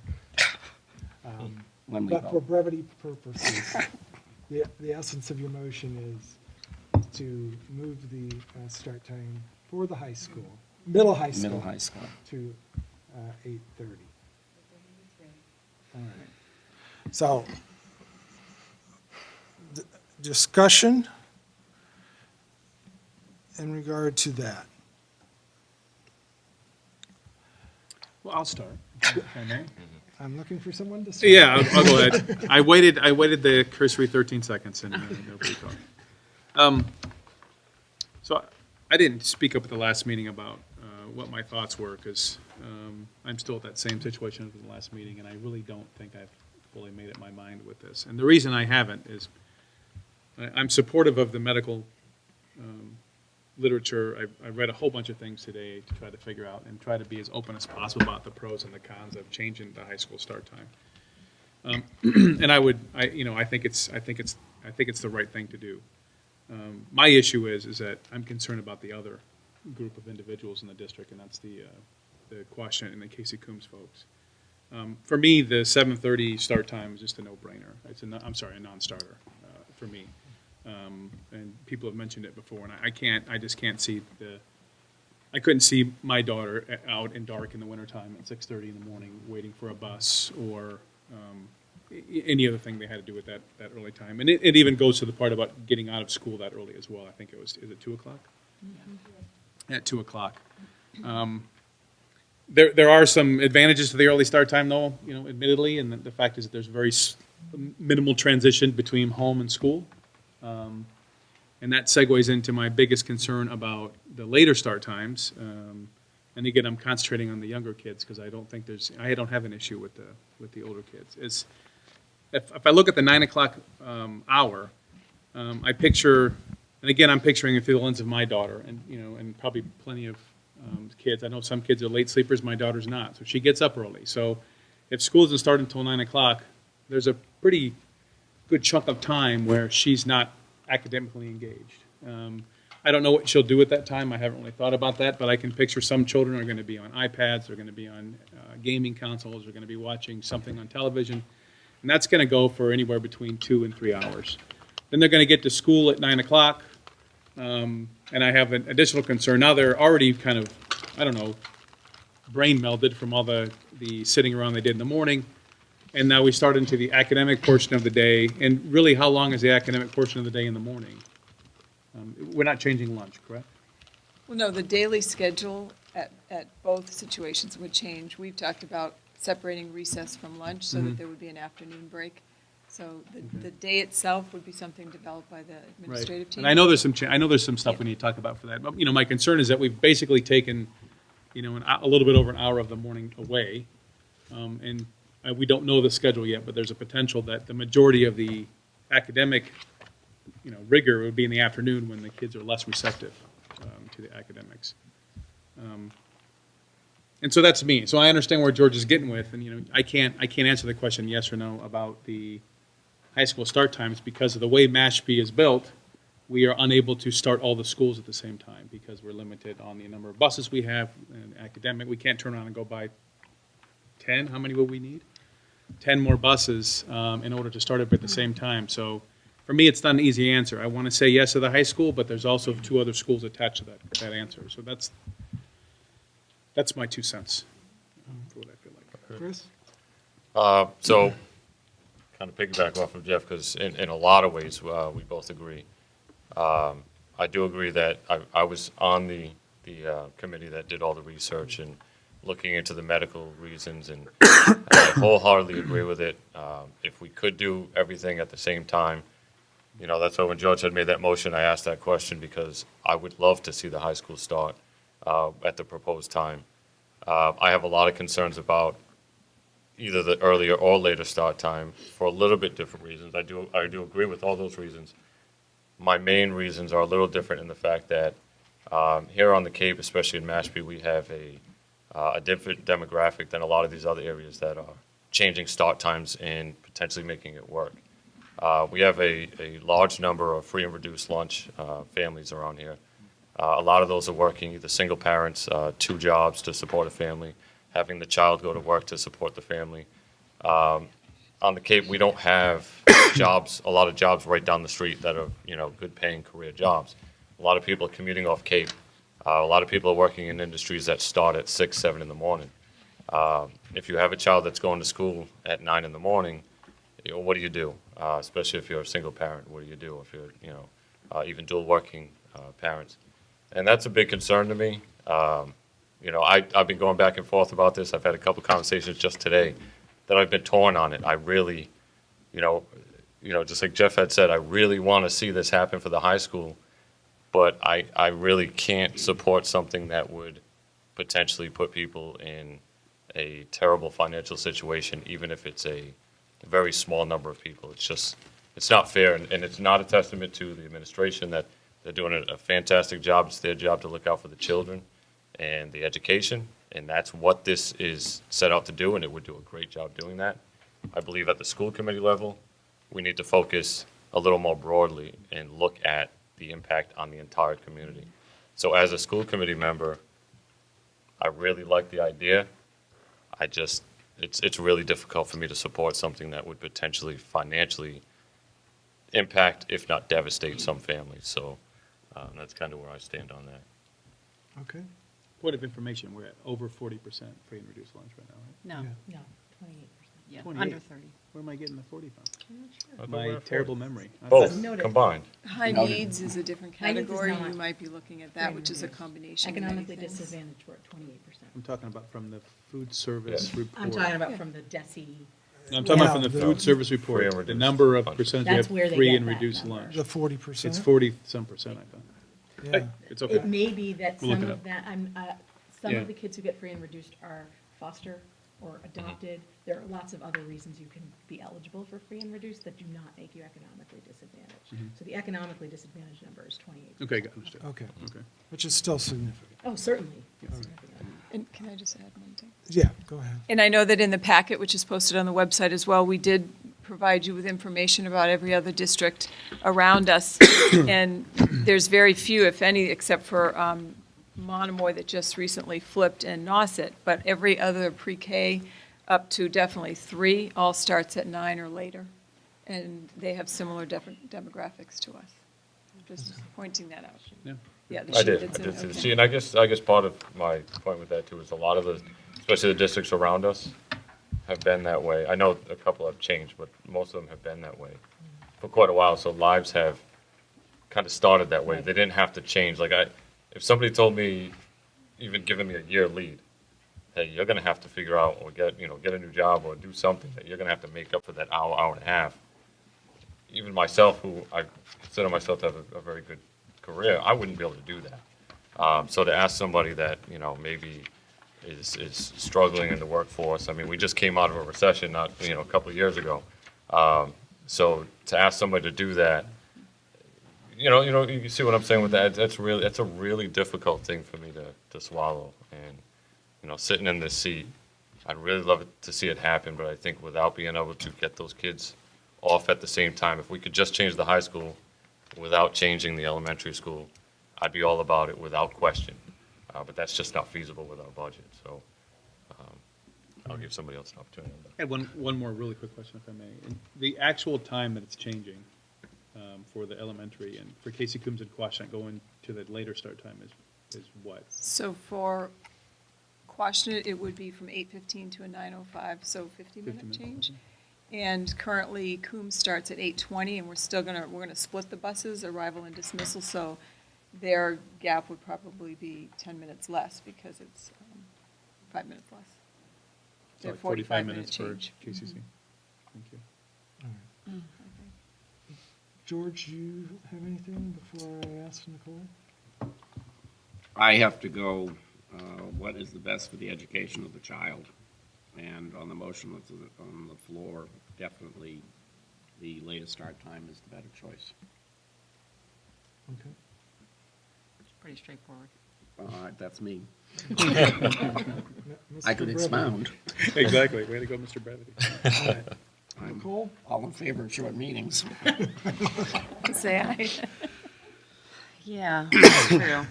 Just trying to weigh the merits of whether I need to say anything or not. But I think to the elementary start time, which we're not really talking about right now, I do think families, I was disappointed to learn that we offered free preschool once my kids were out of preschool. I spent a lot of money putting my kids in preschool and, daycare for two working parents, thousands and thousands of dollars every year that we are now offering for free in this community, which I think is a tremendous service to families. And so I think that, as parents, when we decide to have children and we work, there are choices we have to make. And I'm totally sympathetic to childcare because I pay for it all the time. And I do think that, I do question whether a later end time for the elementary schools, if we went with the 9:05 start, whether families really would be paying for before and after care.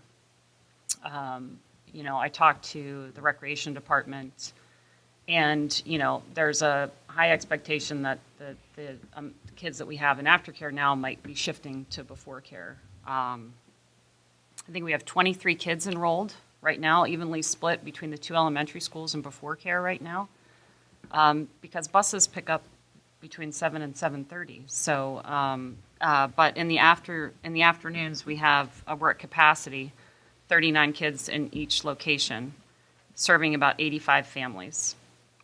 And my understanding from Mary Bradbury was that roughly a third of those families are challenged to pay for those services. And we have roughly a third of our families in the district that are challenged to pay for lunches and other services. So I think how to service those families is something we can consider if we go with a change. I don't think we have to hang them out to dry. But I also think that the reality is if we all support a later start time for middle and high school students, then we ought to be voting on that now. And then the next issue is, what we do with the elementary schools. So I think that in terms of the motion that's on the floor, I cannot find any authoritative evidence that articulates why a 7:30 a.m. start time is better for our adolescents' health, well-being, or academic performance. It doesn't exist. So there's a large, broad, consistent body, decades of research that say that these later school start times are have a disproportionately negative impact on students who are in the lowest socioeconomic status. So, you know, the very families we were just talking about, they're actually greater. The impacts on them of a later start time are actually very important. So I also think that, you know, in the 50s and 60s, school start times were universally between 8:30 and 9 o'clock. And in the 80s, they started to creep up earlier and earlier without the benefit of the evidence that we now have on impacts in terms of children's health, learning, and overall public safety. And this evidence is widely accepted. A study at the U.S. Air Force Academy showed that first-year students starting classes after 8 a.m. perform not better only in their first classes, but throughout the day. In addition, a recent report by the Brookings Institution associated a significant increase in test scores with later middle high school start times, with benefits roughly twice as great in disadvantaged students. So that's twice as great. And we have 42% of Mashpee students classified as high needs, which includes those economically disadvantaged. So I don't think as a school committee member that I can ignore that impact. The other thing is that as a district, I moved to this town in 2009, and you know, this district did not have the best reputation on the Cape. We were a level 3 school at that time. We have pulled ourselves out of that. And we are one of the smaller districts, and what I've always thought is that we could be very nimble and very flexible and very able to change and add things. I applaud Samantha's suggestion about more physical activity. I think you ought to join the Health and Wellness Committee and help us figure out, you know, George is your guy, he sits on that committee. And Thanks for sharing. Yeah. and because I think you're absolutely right. I mean, I feel better when I get 20 minutes of exercise. I don't know about everybody else. I've also heard people say that if schools start later, kids will just stay up later. And the truth is their bedtimes stay the same, and they get more sleep. It's actually in that same body of research. They did a review of multiple experimental studies, and when adolescents and teens school start times were delayed 25 to 60 minutes, they got total sleep time increased 25 to 77 minutes per weeknight. I've also heard people say that getting teens up for school is part of career readiness. And I see Mark here. Lindsay's not here tonight, but I hope that those same people knock on your door tomorrow and find out what we're doing at the Mashpee Middle High School to prepare these kids for their careers, whether or not they choose to go to college. Because I think between the AP offerings, the applied skills training that we offer, I think we are already the envy of other public districts with what we're doing for career readiness. Waking up a teenager at the adult biological equivalent of 4 a.m. is not career readiness training to me. So while they may be the same size or even bigger than many of us adults, they are still children. They have developing brains that need the health and growth benefits that accrue during these early morning hours of sleep. So that's well known. And now we know that the schedule that we're putting them through is depriving them of what they need. We have an obligation, I think, to change it. So the other thing I've heard a lot about is student athletes. And so I know that our athletic director is in support of these changes. He's already indicated his willingness to, he served on the School Start Times Committee originally. And I know he and Mark are committed to making work whatever we do. Right now we have 4 schools that we play in competitive sports that we have an early dismissal with. Those are Hull, Nantucket, Cohasset, and Abington. Nantucket's just the nature of Nantucket. I mean, we can't do much about early dismissal there. But, you know, what I've been told is that they are going to work very hard to make those early dismissals exactly the same as they are now. So kids are not going to be getting out, leaving school 2 hours early to make these games. And as more districts change their start times, which we already have schools in our conference that have pushed into later start times, that's just not going to be an issue. Also, student athletes are more likely to perform better and get injured less in districts with later start times. With less injuries, they're actually in school more. This is from the Massachusetts Interscholastic Athletic Association, which is made up of physicians, trainers, chiropractors, coaches, and administrators. And just so you know, Mark, you can tell the football players that the later school start times have not appeared to result in decreased participation or competitiveness of school athletic teams in districts who have made this change. So we can look for number 4 next year. Actually, it would be number 5, technically, because we're not talking about this coming year. And this one, the other big one that I didn't appreciate as a parent, because when I came in here a year and a half ago, or 2 years ago when you guys were starting this, I was like, let's get more buses. Let's just run them all to school at the same time, you know, and Mr. Funk, who's not here, have spent a lot of time educating me on transportation costs and busing, and I've tried to in turn educate other parents because it isn't that simple. And primarily it's because, you know, if we all had we had single route busing, we couldn't hire those bus drivers because there aren't enough hours in that job to really, and we have trouble getting bus drivers now. So not to mention the actual cost of the buses, which is a whole another issue. But the best thing about Mashpee is we don't have a cost to make a school start time change here. And I mean, that is, to me, that's extraordinary because we've had people come in and talk about the economic impacts, and I'm not going to bore you with all the studies that talk about the larger societal economic benefit of school start times being later, because that is in the billion-dollar range. But the potential to add a bus route exists as it does in any school year, but since Mashpee Public Schools already owns enough buses to do our runs, thanks to Paul and Patty and the leadership here, and Kathy for riding every bus route, such a change is within our budget. Because every year we have to adjust the routes. Every year we have to figure out what kids we're picking up. Larger districts who have talked about trying to implement school start times change are really impaired by the fact that they have 3-tier busing. Falmouth, Barnstable are 2 examples. They have significant financial and logistical barriers to changing school start times. We do not. We have some issues, for sure. I think any change is going to bring some issues, but we can continue to provide free busing to every child in our district who needs it. And I can tell you that is not something we should take for granted in this place. And I just have a little bit more done. And actually, later school start times save money. Okay, so one of the things when you're sitting on this side of the table is trying to figure out how we can get these schools the most that we possibly can inside this number that the town is willing to give us.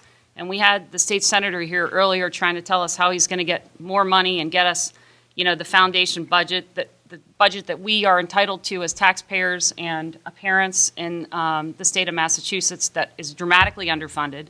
So that's another issue. But with later start times for adolescents and teens, grades improve, standardized test scores improve by the same margin as reducing class sizes or adding teachers. So if you're a parent, just think about that for a second.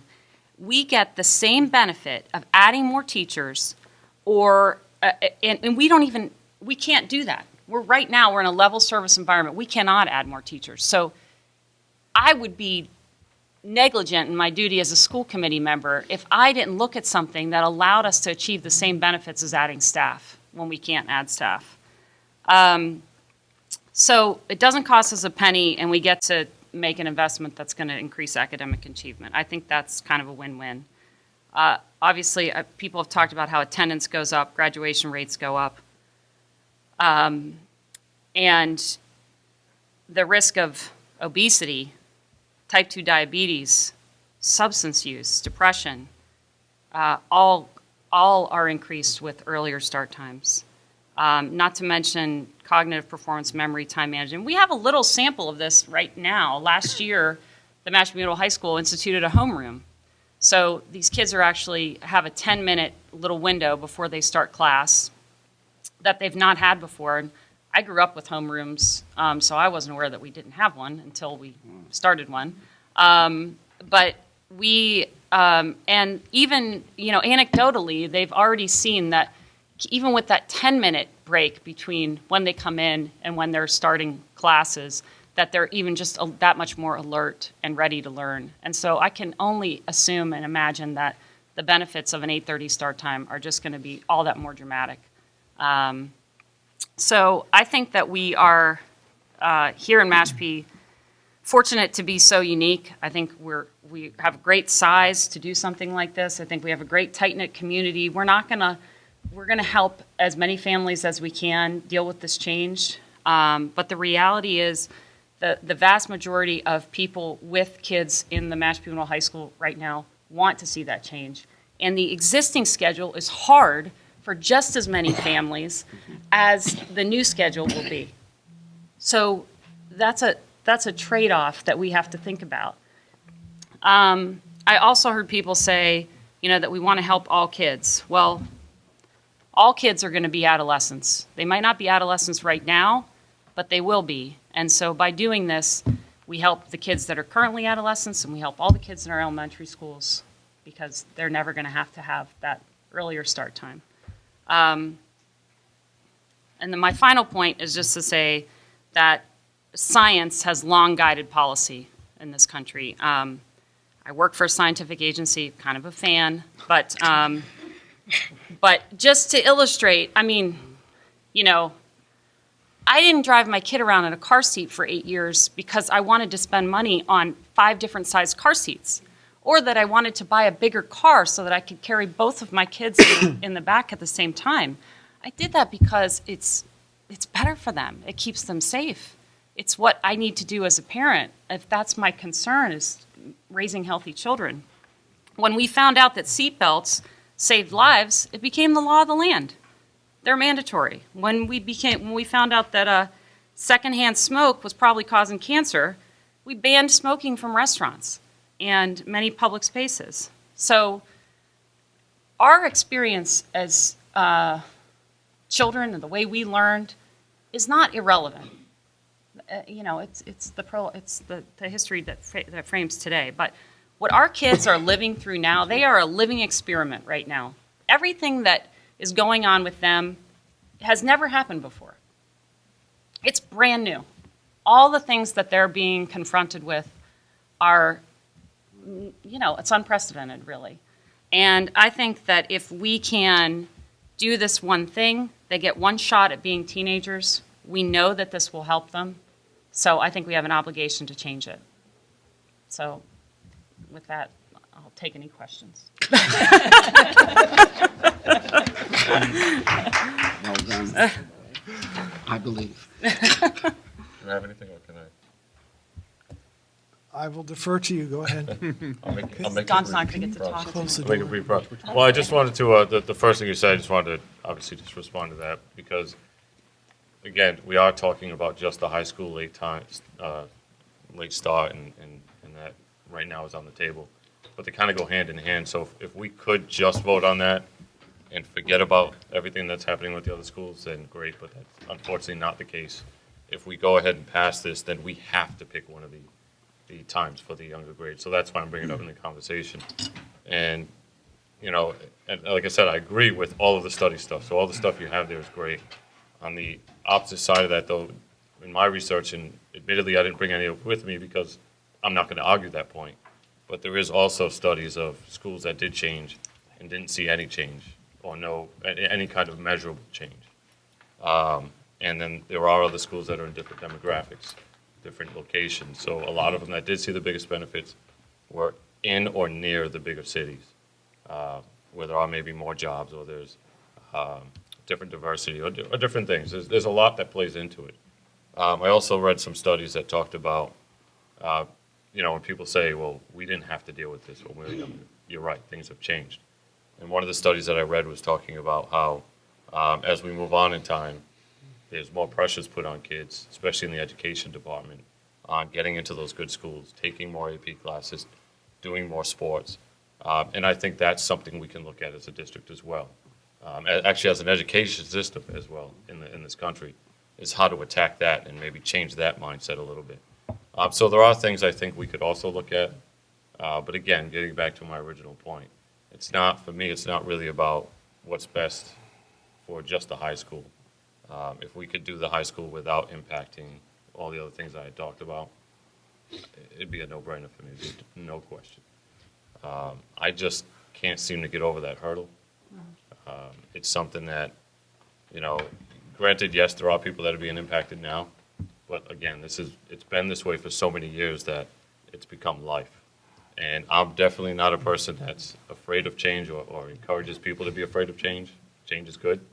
But this type of change in this environment, I believe would be very, very difficult, at least to a percentage large enough that I wouldn't be comfortable saying, sorry, deal with it. All right. Do I have the floor back? Yeah, absolutely. Thank you. So, a number of very good points that were brought up by everyone who has spoken, and I think my favorite so far was George and his brevity.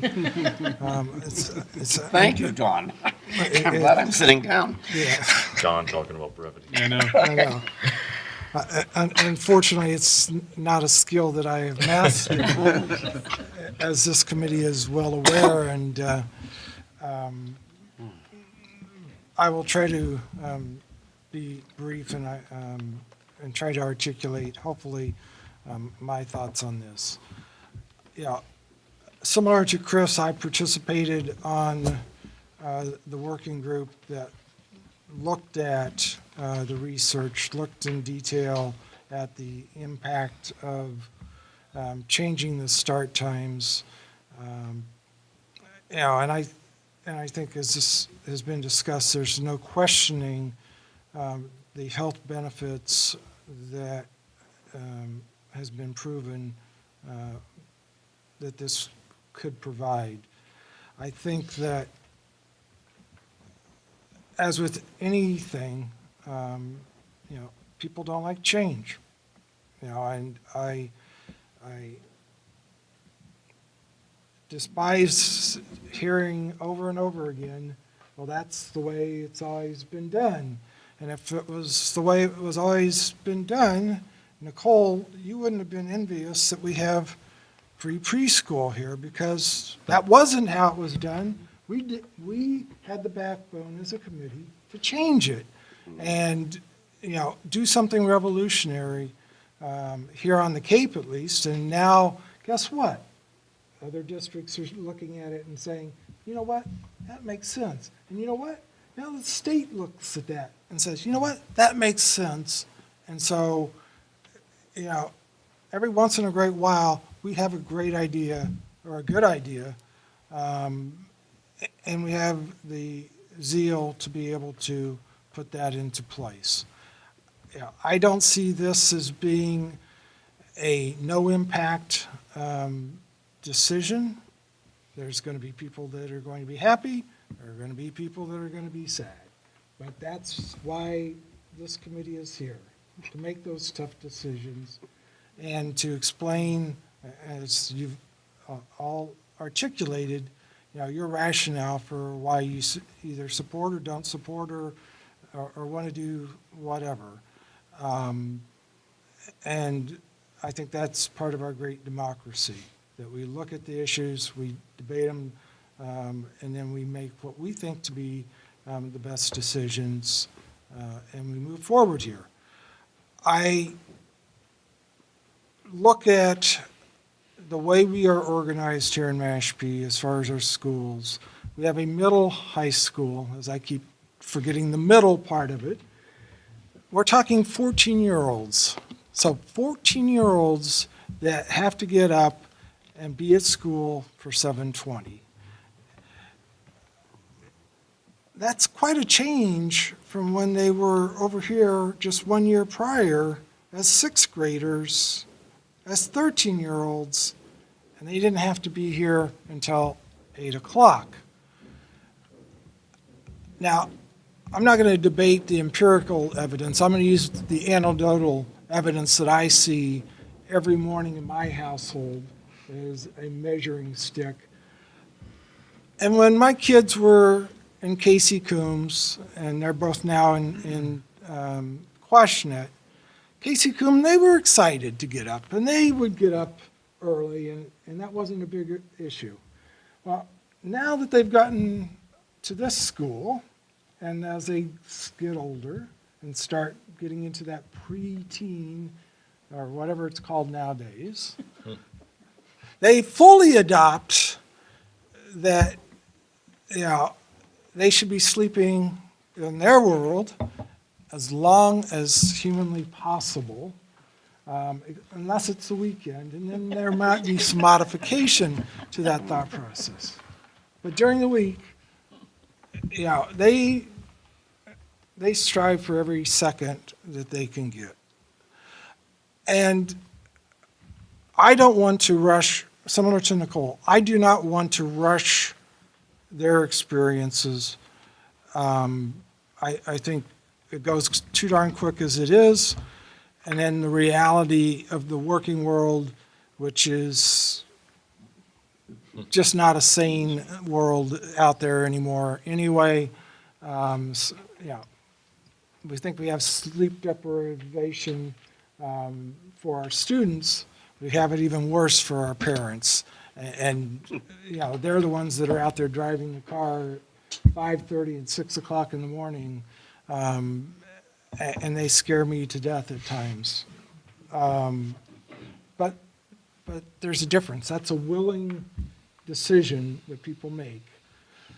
When I look at the other districts here on the Cape, there are a couple that have later times in the public school arena.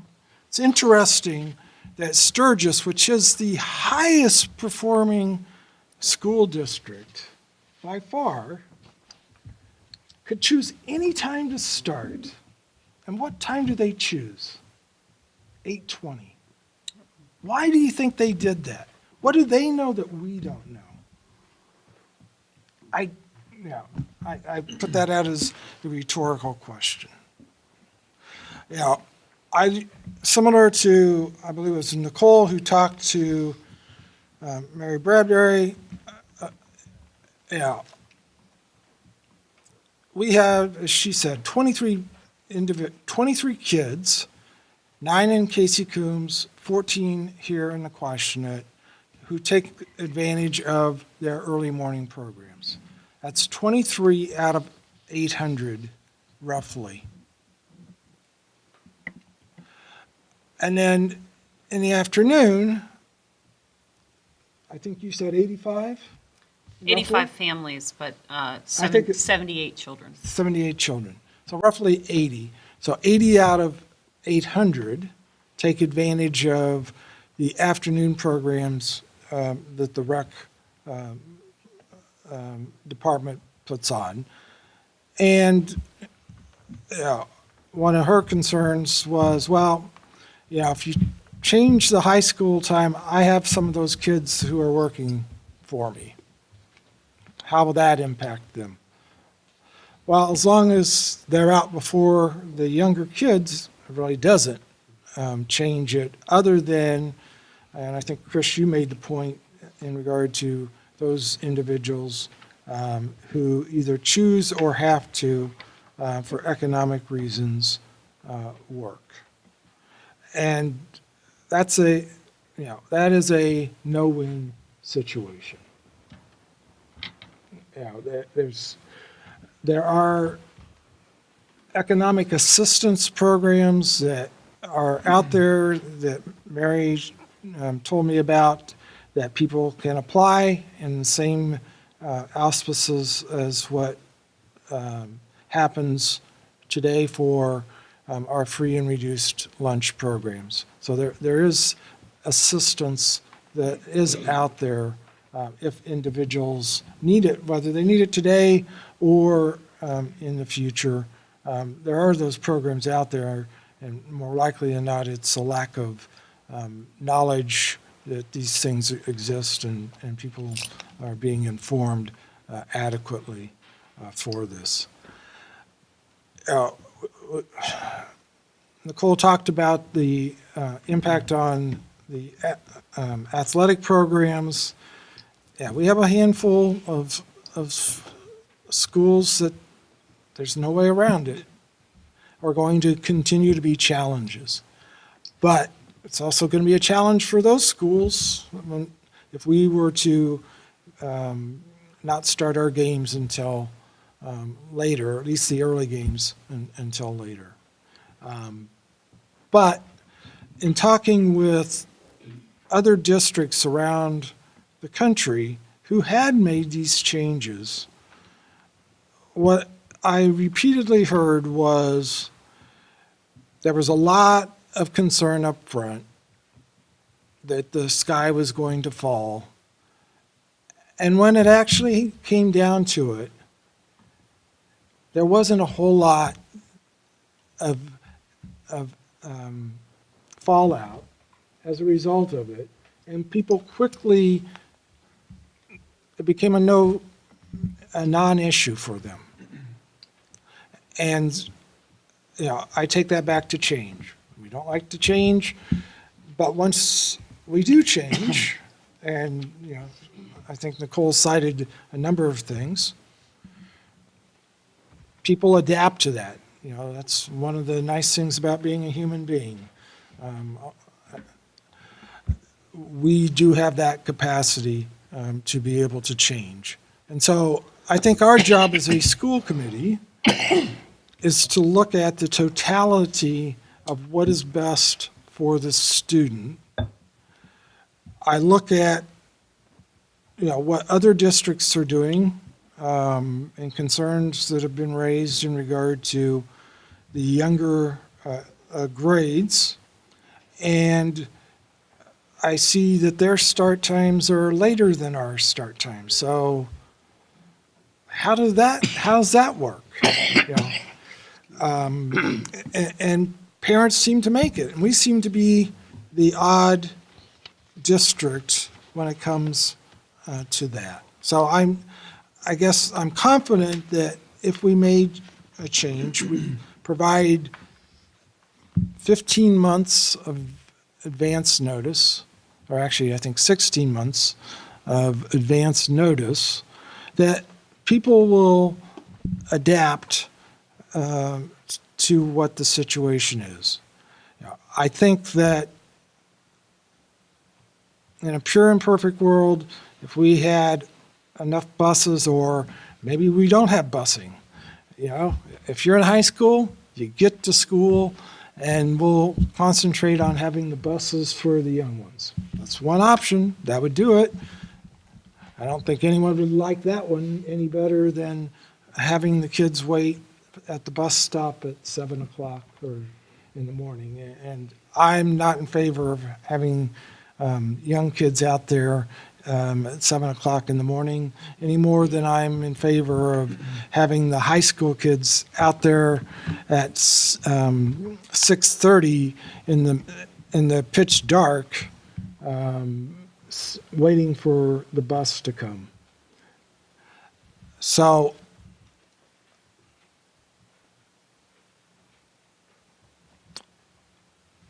is 8:30 the right answer?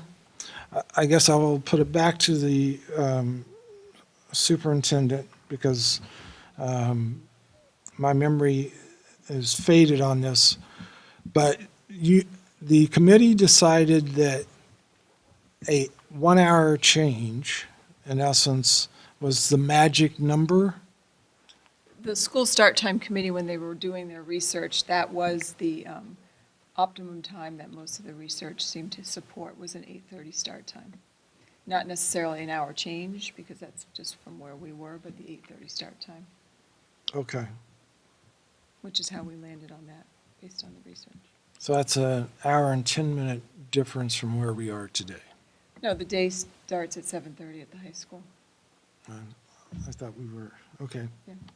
So it's an hour difference. All right. So long story short, trying to get back to being brief after talking for 10 minutes. Total oxymoron.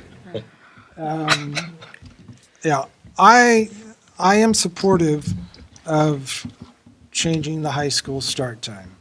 I'm not in favor of a change that would move up the elementary time, but that's not the motion that is currently on the table. So any other comments? I had one final question, if I may. Yes, sir. So by going through this motion and approving or disapproving the change to the high school, if we approve the change to the high school, there's no possible conceivable way that we can maintain the status quo at Casey Coombs or Quashnet, correct? Right. Correct. So there is no two votes here. We're changing the high school time by default. We have to change the Quashnet. Right, it will force a change. Right. My personal preference would be to amend the motion to incorporate, Oh, you gotta pick one of the two. to incorporate a complete change that we vote on. And that, in fact, I will offer an amendment to try to accomplish that so that we don't have to. Before you do that, I want to point out that Sturgis doesn't have buses. I know. I just want to point that out. I know. They depend upon the public transportation. Well, Barnstable does bus there. I'm sorry, what was the amendment? I lost that. I hadn't gotten there. Oh, okay. I'm You didn't surprised. miss it, you didn't miss it, George. But before you make your amendment, I think just to, I think it was a few meetings back, maybe 2 or 3 months, when we looked at our enrollment numbers in Mashpee. And for those of you who don't know, we don't lose kids to other public districts. When we have choice kids leave the district, or we have kids that leave the Mashpee school system, we're not losing them to other public schools. We're losing them to these 4 schools that all start after 8 o'clock. Sturgis, the #1 school in Massachusetts. Pope John Paul, which starts at 8:05. Falmouth Academy, it starts at 8:15. And Cape Cod Academy at 8 a.m. So I don't think that's a coincidence, Don. I do think, it's not that they know something that we don't know. We all know what one of the secret recipes is. We just have to do it. So. Fair enough. Yeah. So before I try to make an amendment to this motion, I have one last question. So. This is the only time we get to talk, George. Yeah. Yeah. This is it. That's true. Yeah. So in regard to if the high school is starting at 8:30, the soonest that we would be able to turn around the buses is 9 o'clock? Yeah, that's going to even be tight, but we'd be dropping the high school students off before 8:30, because technically they get dropped off 10 minutes, maybe before usually. Well, currently for a 7:30 start time, the buses are unloading at 7:10, which is really too early for staffing and supervision and all that, but they did it because they needed to get going on their next run. So if we were 8:30 start time at the high school, my vision would be they would be an 8:15 drop off. And that allows them to immediately start their run, which we have, Kathy did a lot of work on that, and be able to get back and deliver the students at the elementaries at 9:05. We need at least 45 to 50 minutes, and that's with no break in between. All right. Some routes are a little shorter, but there's a few that are definitely that good 50 minutes. I was hoping you would say we could start at 9 o'clock. I but- know. All right. We haven't given up on that yet. We could. It's possible. Right? I don't know. Not safely. It's 15 months away. I'm nervous Well, about the safety. The potential of using a few smaller buses for some of the Yeah. people who live in the extremities of the town. Yeah. But most don't. Just a couple routes we could. The original motion does have the option of varying. Right. But I guess my concern, George, with the motion is it leaves uncertainty. And I would like this committee to be certain. I would like the public to be certain. So I think the way potentially to word a proposed amendment is that the elementary schools will start no later than 9:05. So I'll let you figure it out if you can do it sooner, but So no. you're amending his motion? Right. Okay. So the amendment to his motion would be to add to it that in addition, the elementary schools would start no later than 9:05. And that way, if they can figure out how to, They being, so we would. Administration. So we basically just leave what time the elementary school starts in the hands of the administration. no, it's going to be 9:05 You or. said no later than, which Yeah, I would think you mean need to- anytime up you- to then. Because the way that amendment is, I could pick 7:30. Yeah. Oh, yeah. I should have learned my lesson. I wouldn't, but. Yeah, Oh, and that's what I'm getting at. 7:35. Good point.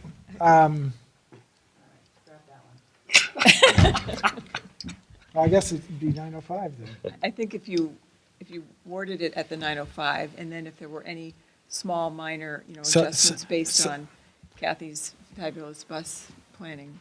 But, and right now, just to add to that, when Mary Kate's school starts at 8:15, the buses are rolling in at 8.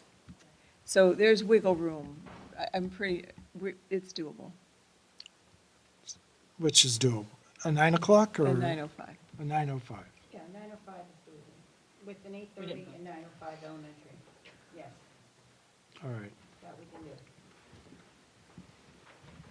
So my amendment to your motion, George, would be to set the elementary start time at 9:05 a.m. with a release time of 3:35. 3:35. So we're basically voting on option C. Do D. Yeah. Yeah. Just randomly amend the second of the motion? You can amend, He can amend it. He can amend it. right, he has to accept that. Yeah, either amend it or And then there withdraw has to his be a motion. second. I'm sorry, I have to. You need to either Accept that withdraw motion. your motion, or you need to amend it as recommended. I'll amend it as recommended. And then I'll amend my original motion to what Don just said, 9:05 for the elementary. for the elementary, yes. Well, you didn't say anything about elementary in your motion. No, I didn't. I'm amending my motion now at the request of the chair. Would you hurry up, George? Should get all that, Kathy. For the elementary schools to start no late, at 9:05. All right. Scratch Do I that. have do you have a second on that amendment? I think we need to have a second. I'll second. Okay, and second by Nicole.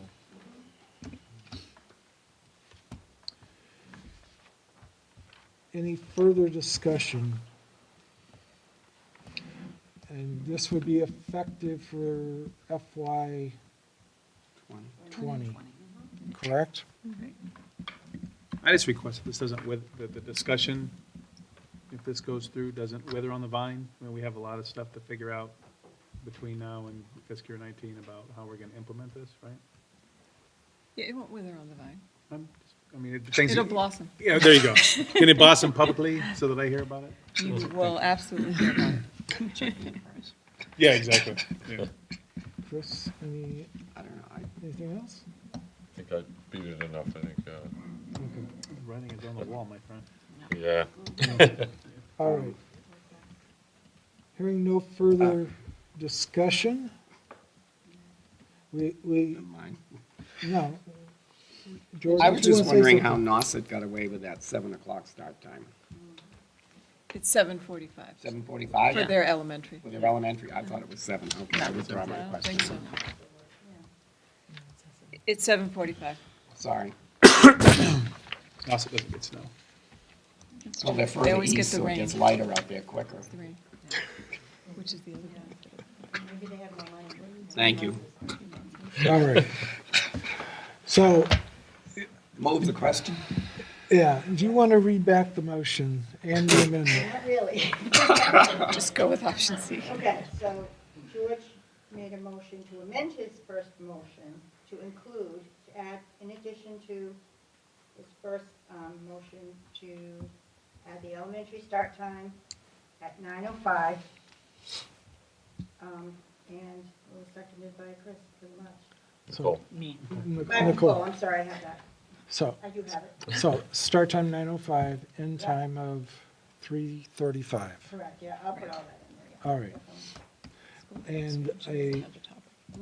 And the original motion is in regard to setting the high school start time at 8:30 with the release time of 3 o'clock. All right, is everyone clear on the original motion and the amendment to that motion that's on the table? Yes. All right. Let's do it. Nicole, how do you vote? I vote yes. George? Yes. Jeff? Yes. No. And yes. So 4-4, 1 against. All right, motion passes. All right.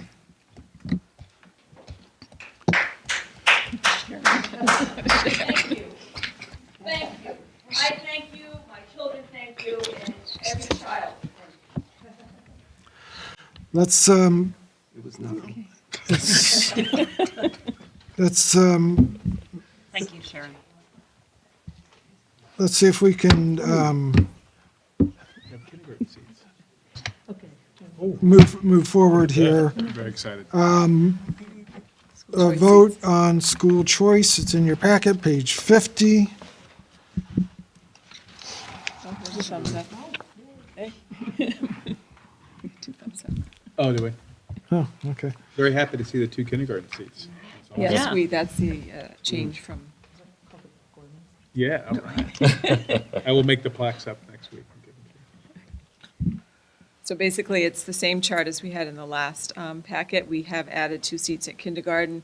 We've also made sure there are seats at every grade level. And mostly it accommodates students that are already with us in the upper grades, so it's a good thing. Excellent. Great.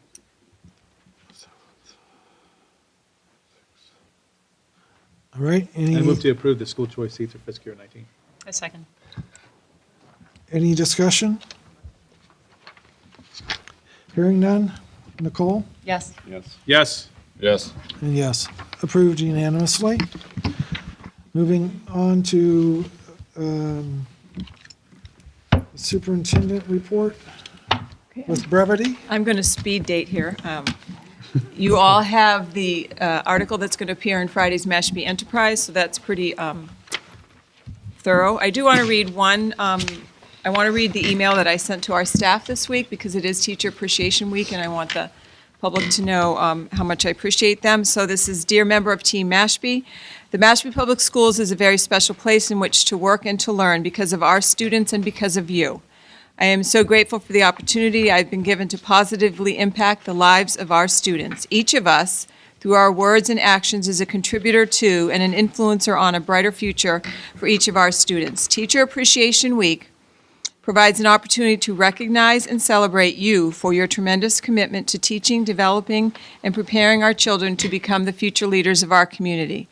Between the time that our youngest learners enter the Coombs School filled with dreams of what they would like to be when they grow up, and the time when they walk across the stage to receive their Mashpee Middle High School diploma with plans to attend college or join the workforce and make those dreams become a reality, you have been there as a guide for learning and a role model for living. You have chosen a career in which you provide our students with the knowledge, skills, and strategies they'll need for success in college, in a career, and in life. I believe that each of you is central in a child's life by providing our students with highly effective teachers, engaging learning experiences, and a safety net of go-to people. We are helping to establish a strong foundation upon which each of our amazing students can build a productive, healthy, and happy life. All of you united form the backbone of our district. Our students find success because of your dedication to your work and to them. By noticing the whole child in front of you, not just the student, you have created a learning environment where students feel safe, where they know that their voices are valued, and where they can thrive and grow academically, behaviorally, social, emotionally, and physically. There would be no Mashpee Public Schools without all of you. On behalf of the entire Mashpee Public Schools community, I thank you for making a difference in the lives of our students and in my life. The best part of the Mashpee Public Schools is not our academic programming, not our facilities, not our extracurricular activities, and not our athletic accomplishments. The best part of the Mashpee Public Schools is its people. Thank you for all that you do for our students, for their families, for each other, for our community, and for me. It's great to be in Mashpee for you, for me, for us, and thank you for being my super awesome work family. So that was to our super awesome staff. Yeah. You're excellent. That's nice. Excellent. Quick. I do have a reminder to everyone out there in TV land that the town elections are scheduled for Tuesday, May 15th, at Christ the King Church. And it is not, I repeat, not at the Quashnet School. The Sorry, I couldn't help it. The voting is open from 7 a.m. to 8 p.m. And although there are no contested positions on the ballot, there are 2 questions that are important. Most particularly is the approval to bond the cost for the new Cape Tech School that we really need to be voted in favor. And then there's a non-binding question about recreational marijuana. So I'm going to try to communicate this as many places as we can. We want to make sure at the town manager's request as well that he wants voters to get out there and let their voice be heard. So, but that is not at the Quashnet School on Tuesday. It is at Christ the King. It is at Christ the King. So everyone needs to be there. And I have a copy of the ballot, and I'm going to make sure I post it out there. Well, it's in the. It's in the there- parish hall. In the parish Parish hall. hall. At Christ the King. Yes, you will not see a voting booth in the church altar. All right. No. And then there are 2 people running for school committee, so you make You sure only you need to vote vote for for the Jeff first one Gorman on and the George top. Schmidt. Are you on top? I believe there's on top, yeah. a slight competition for who gets the most votes, I've heard. Yes. Ooh. I'm I don't know, I've just heard that. One way. Grapevine. Right. He's not competing. And I'm not going to go through all the principal reports. If anyone has questions on them, I'm willing to answer questions. I do want to acknowledge the Mashpee Police Department for being such a team player and supporting us. And we had our emergency preparedness safety drills on April 23rd. And again, they really play a vital role in making sure that we assess where we're weak or where we're strong. And I really appreciate Chief Carline and all the support we have from the members of the Mashpee Police Department. Any questions on the Coombs School Report? Quashnet School Report? Anything that's in these, I've mostly tried to incorporate into the article, so please buy your Mashpee Enterprise. Not a question, but just a comment I wanted to relay to Mary Kate that I had a parent say to me that they spoke to you about their child possibly returning to Mashpee schools and what a positive experience it was and how she just felt like you were so responsive and just all the things I already know, by the way. But I was just proud that she had a great experience with our administration and staff, and I think those little things are going to keep people coming back to Mashpee. So I just wanted to say thank you. It's the people. On Principal Val Strachey's report, I do want to acknowledge Brianna Cheatham, Celia Crefter, and Regine McFarland. They are seniors who were chosen as Cape Cod Times Rising Stars. And also congratulations to Amanda Howe. She is a teacher up at the high school, middle high school. She's a finalist for the New England Patriots STEM Teacher of the Year. You have Dr. Curley's report if you have any questions. She's in the room. And then you have the athletic director, Treveri's report as well. There's some new coaches. You can read their little bios. And as of this month, we have 1,663 students enrolled in the Mashpee Public Schools. Which, just to note, we started in September with 1,649, so we've actually increased. So excellent. Thank you. All right. Moving on, Next is, in your packet, page 57, is a field trip request. So we talked a little bit briefly about this at the last meeting. This is an out-of-state trip. The seniors also took this trip last year. It's into Rhode Island, so it needs school committee approval. Do you have a motion to Move to approve? accept. All right. Second. Motion by George, second by Chris. Hearing no discussion. Nicole? Yes. Yes. Yes. Yes. And yes, approved. Thank you. Can we knock out number 3, which is the meeting schedule? What I'd like to suggest is that you take it, absorb it, and then when we have our second meeting in May, if you've had We'll any bring it back for adjustments you'd discussion. like look up all the dates. Yes, I do. All right. How many vacations are taken? Yeah, we don't care about you. I'll be happy to change. Before, You don't I just care. have one quick question. Sure. Back on Dr. Curley's thing. Okay. I like the, Jamie, this vocabulary lesson you're giving us on these reports, I kind of like that. I'm just curious about divorced parents. You said that there could be, that the placement, can you help me understand what happens? Okay.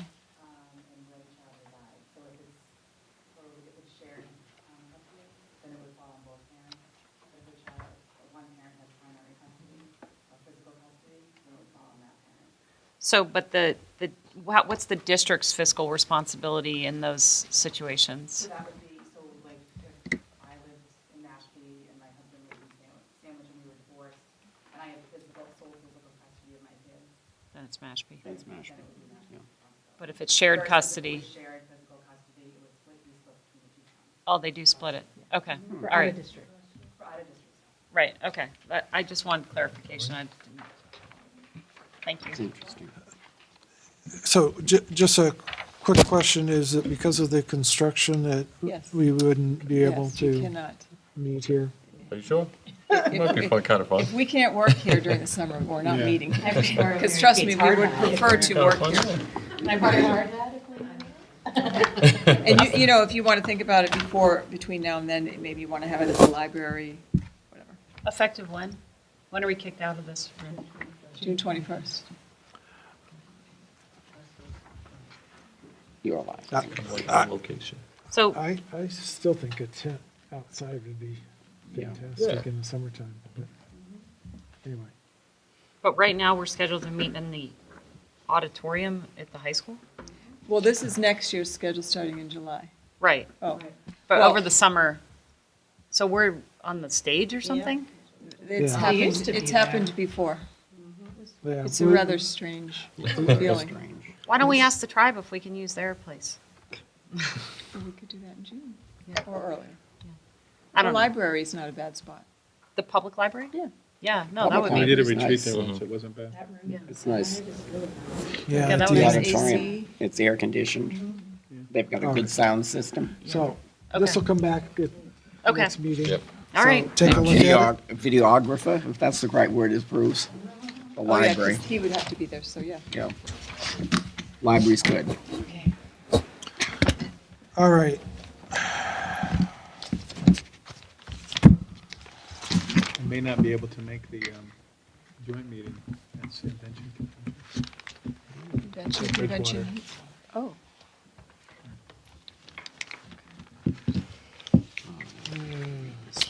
I like packets. I know. Also down. oh, these are our things. I was just about to ask about this. That's an extra copy if you want to share it. And the winner is,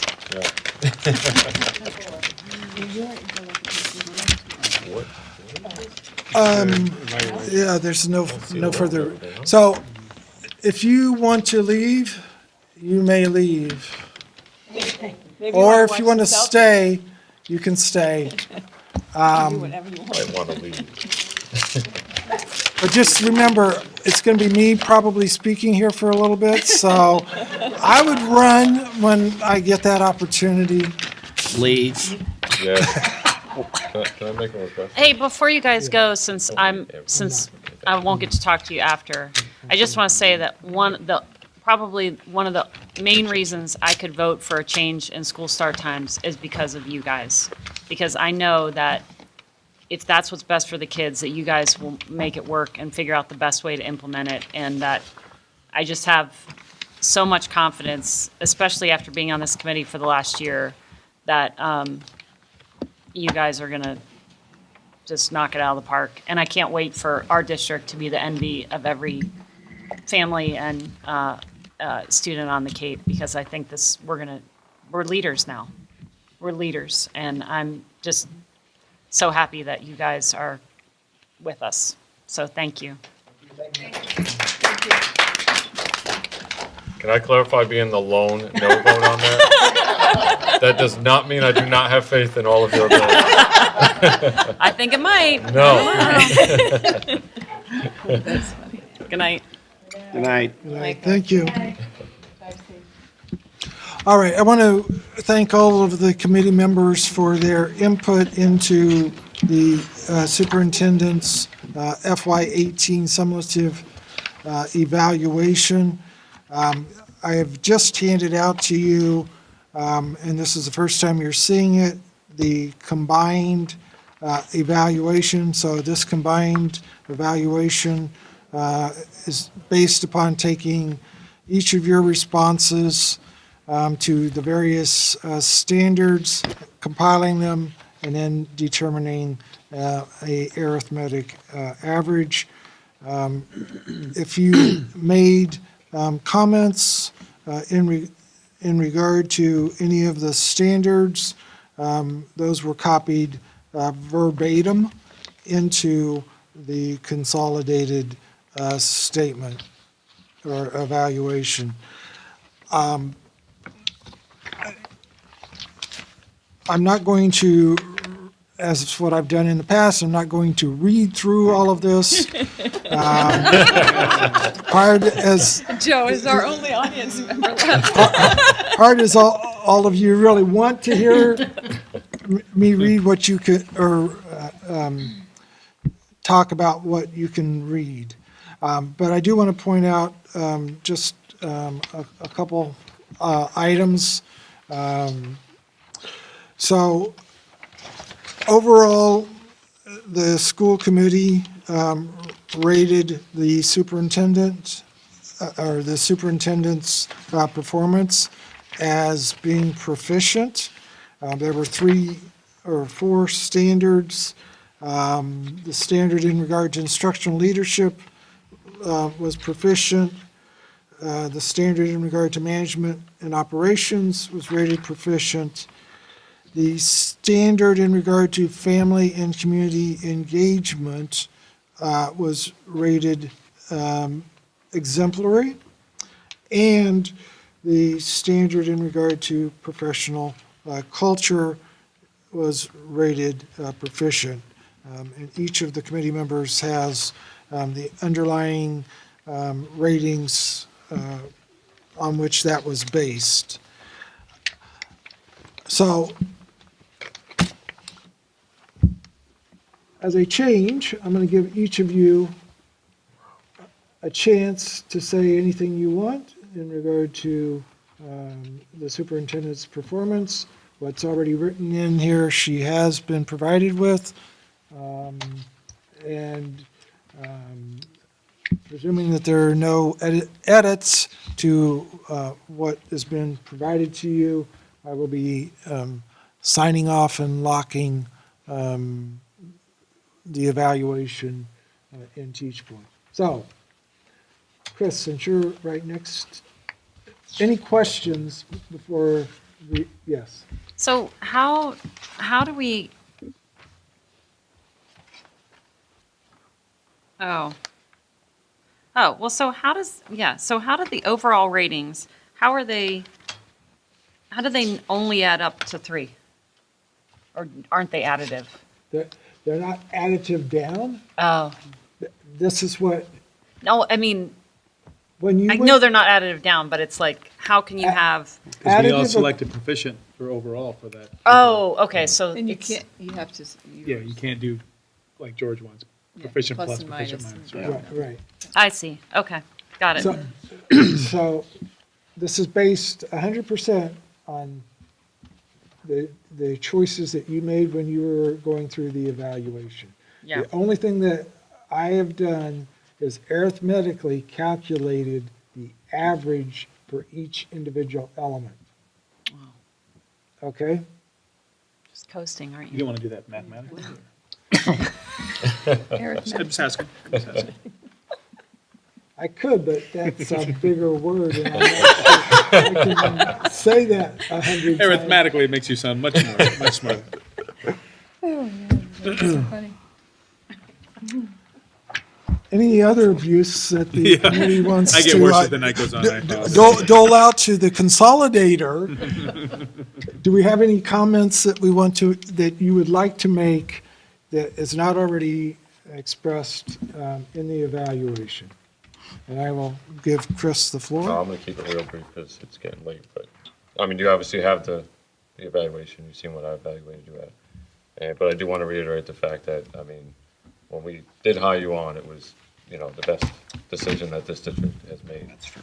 And then you made an equally great decision by hiring Hope, which falls back on you, that's why I brought that up. And even the areas that you are strong in, leadership, organization, those things, you continue to get stronger. And the ones that you, even as of last year's report, familiarizing a little more in policies and finances and things like that, you're getting stronger in those as well. There's nothing there's no regression in anything. You're building on your skills year after year, and your care for the kids in this district is way over the top. So I do appreciate that, and thank you very much. Thank you. Jeff? Unlike Chris, I will make this brief. So I'm your. That's brief. Yeah. Oh, I'm your number one we need a clock fan. to check and this stuff. Will always have your back, and I appreciate everything you do for this district. There's not much to say. I just look forward to what we can do in the future. We got a full leadership team now. We've got all the schools are full with great leaders, and we have a committee that stepped up to be advocates for what we want to do and how we want to improve. So I'm just very excited for the next, 3 years, 2 weeks or 3 years, whichever is decided upon me by the lovely citizens of Mashpee. I've yet to see someone not get reelected if they're the only one on the ballot. Well, they can always write in. You never know. You never know. That's true. Yep. George? I just echo what the previous two speakers have said. We did make definitely the right decision in having you here as the superintendent. And as I've said to you before, I wish there were pluses that you could put here or minuses, that type thing. But we're just stuck with the 3 of the 4. So. Nicole? Now that I know what these evaluations look like, I'm going to be paying much closer attention. No, I honestly, I am so happy to have had this opportunity to work with you as a school committee member, because as a parent, you seem to be everywhere. I never really understood how you were everywhere. And as a school committee member, I think not only is your work ethic impressive, but you just have a way of managing all the pressure and stress that I find very inspiring, and you just make it look really easy. And I now know how challenging and difficult it all is. So I just think your poise and grace under pressure, and I really do think that you truly model all the virtues that you expect from our children in the school, and I think it's so gratifying to know that we have a leader in our district that walks the walk and talks the talk and really does it. And I would agree, obviously with what everybody else said, but I think the real mark of a good leader is you look around and you look at their team and you have the most amazing, smart, motivated, empowered team. And I just think that's got to be you. You're a big part. I mean, they are who they are, but I think you're responsible for keeping them all in that state. So I just think it's really all the more impressive, and I'm just so glad to be in Mashpee. Thank you. Thank you. So I concur with everyone else's comments. Yeah. Yeah, and I do want to. I do want to say though, this year the honeymoon was over as far as you being in the superintendent role, and there were some situations that you had to deal with that you hadn't had to deal with in the past, and I think the mark of a good leader is how you deal with adversity, how you overcome that, and I think you did a remarkable job dealing with those situations, much better than I think I did, and so as you have built a strong team around you, and to Nicole's point, you're everywhere. That's true, because every time I stop by the office, you're never here. I'm usually at the high school. You come so always early. here when I stop. It's that camera. You haven't got the message, Dawn, right? Clearly. But that is the mark of a good leader. A leader is out, is visible, and truly is promoting Mashpee. And I think we are very lucky to have you, and it's been a great year, and I look forward to many more of this. So that's my spiel. Thank you. Can I just say, I appreciate all of your thoughts. This job for me is very enjoyable. I love coming to it every single day. There's challenges. It's different every day, which is always what it always is in education. It's different. But I really feel such a strong connection to us as a team. I don't know what I know that it's not like that in other districts. And so I really appreciate the relationship that we built. We have the trust, we have the respect, and we sort of problem solve together. And I feel like, it's a team and we're all making these decisions. I definitely do not feel alone in any of that. And then the team that we have on this side as well really makes the job easy. And I think that I approach it with the kids are always first. And if you see everything and you look at those little faces every day when you go into a particular classroom, it really makes it easy to make decisions. So I appreciate your feedback, so thank you. So thank you. Thanks, Joe. So based on that, or on the evaluation, we don't have it on the agenda, so I will ask that we add to the agenda the superintendent's contract as a item for the committee to discuss and vote on. Do I have a motion to add that to the agenda? So moved. Do I have a second? Second. All right. So, based upon We didn't vote. I'm sorry, Yes.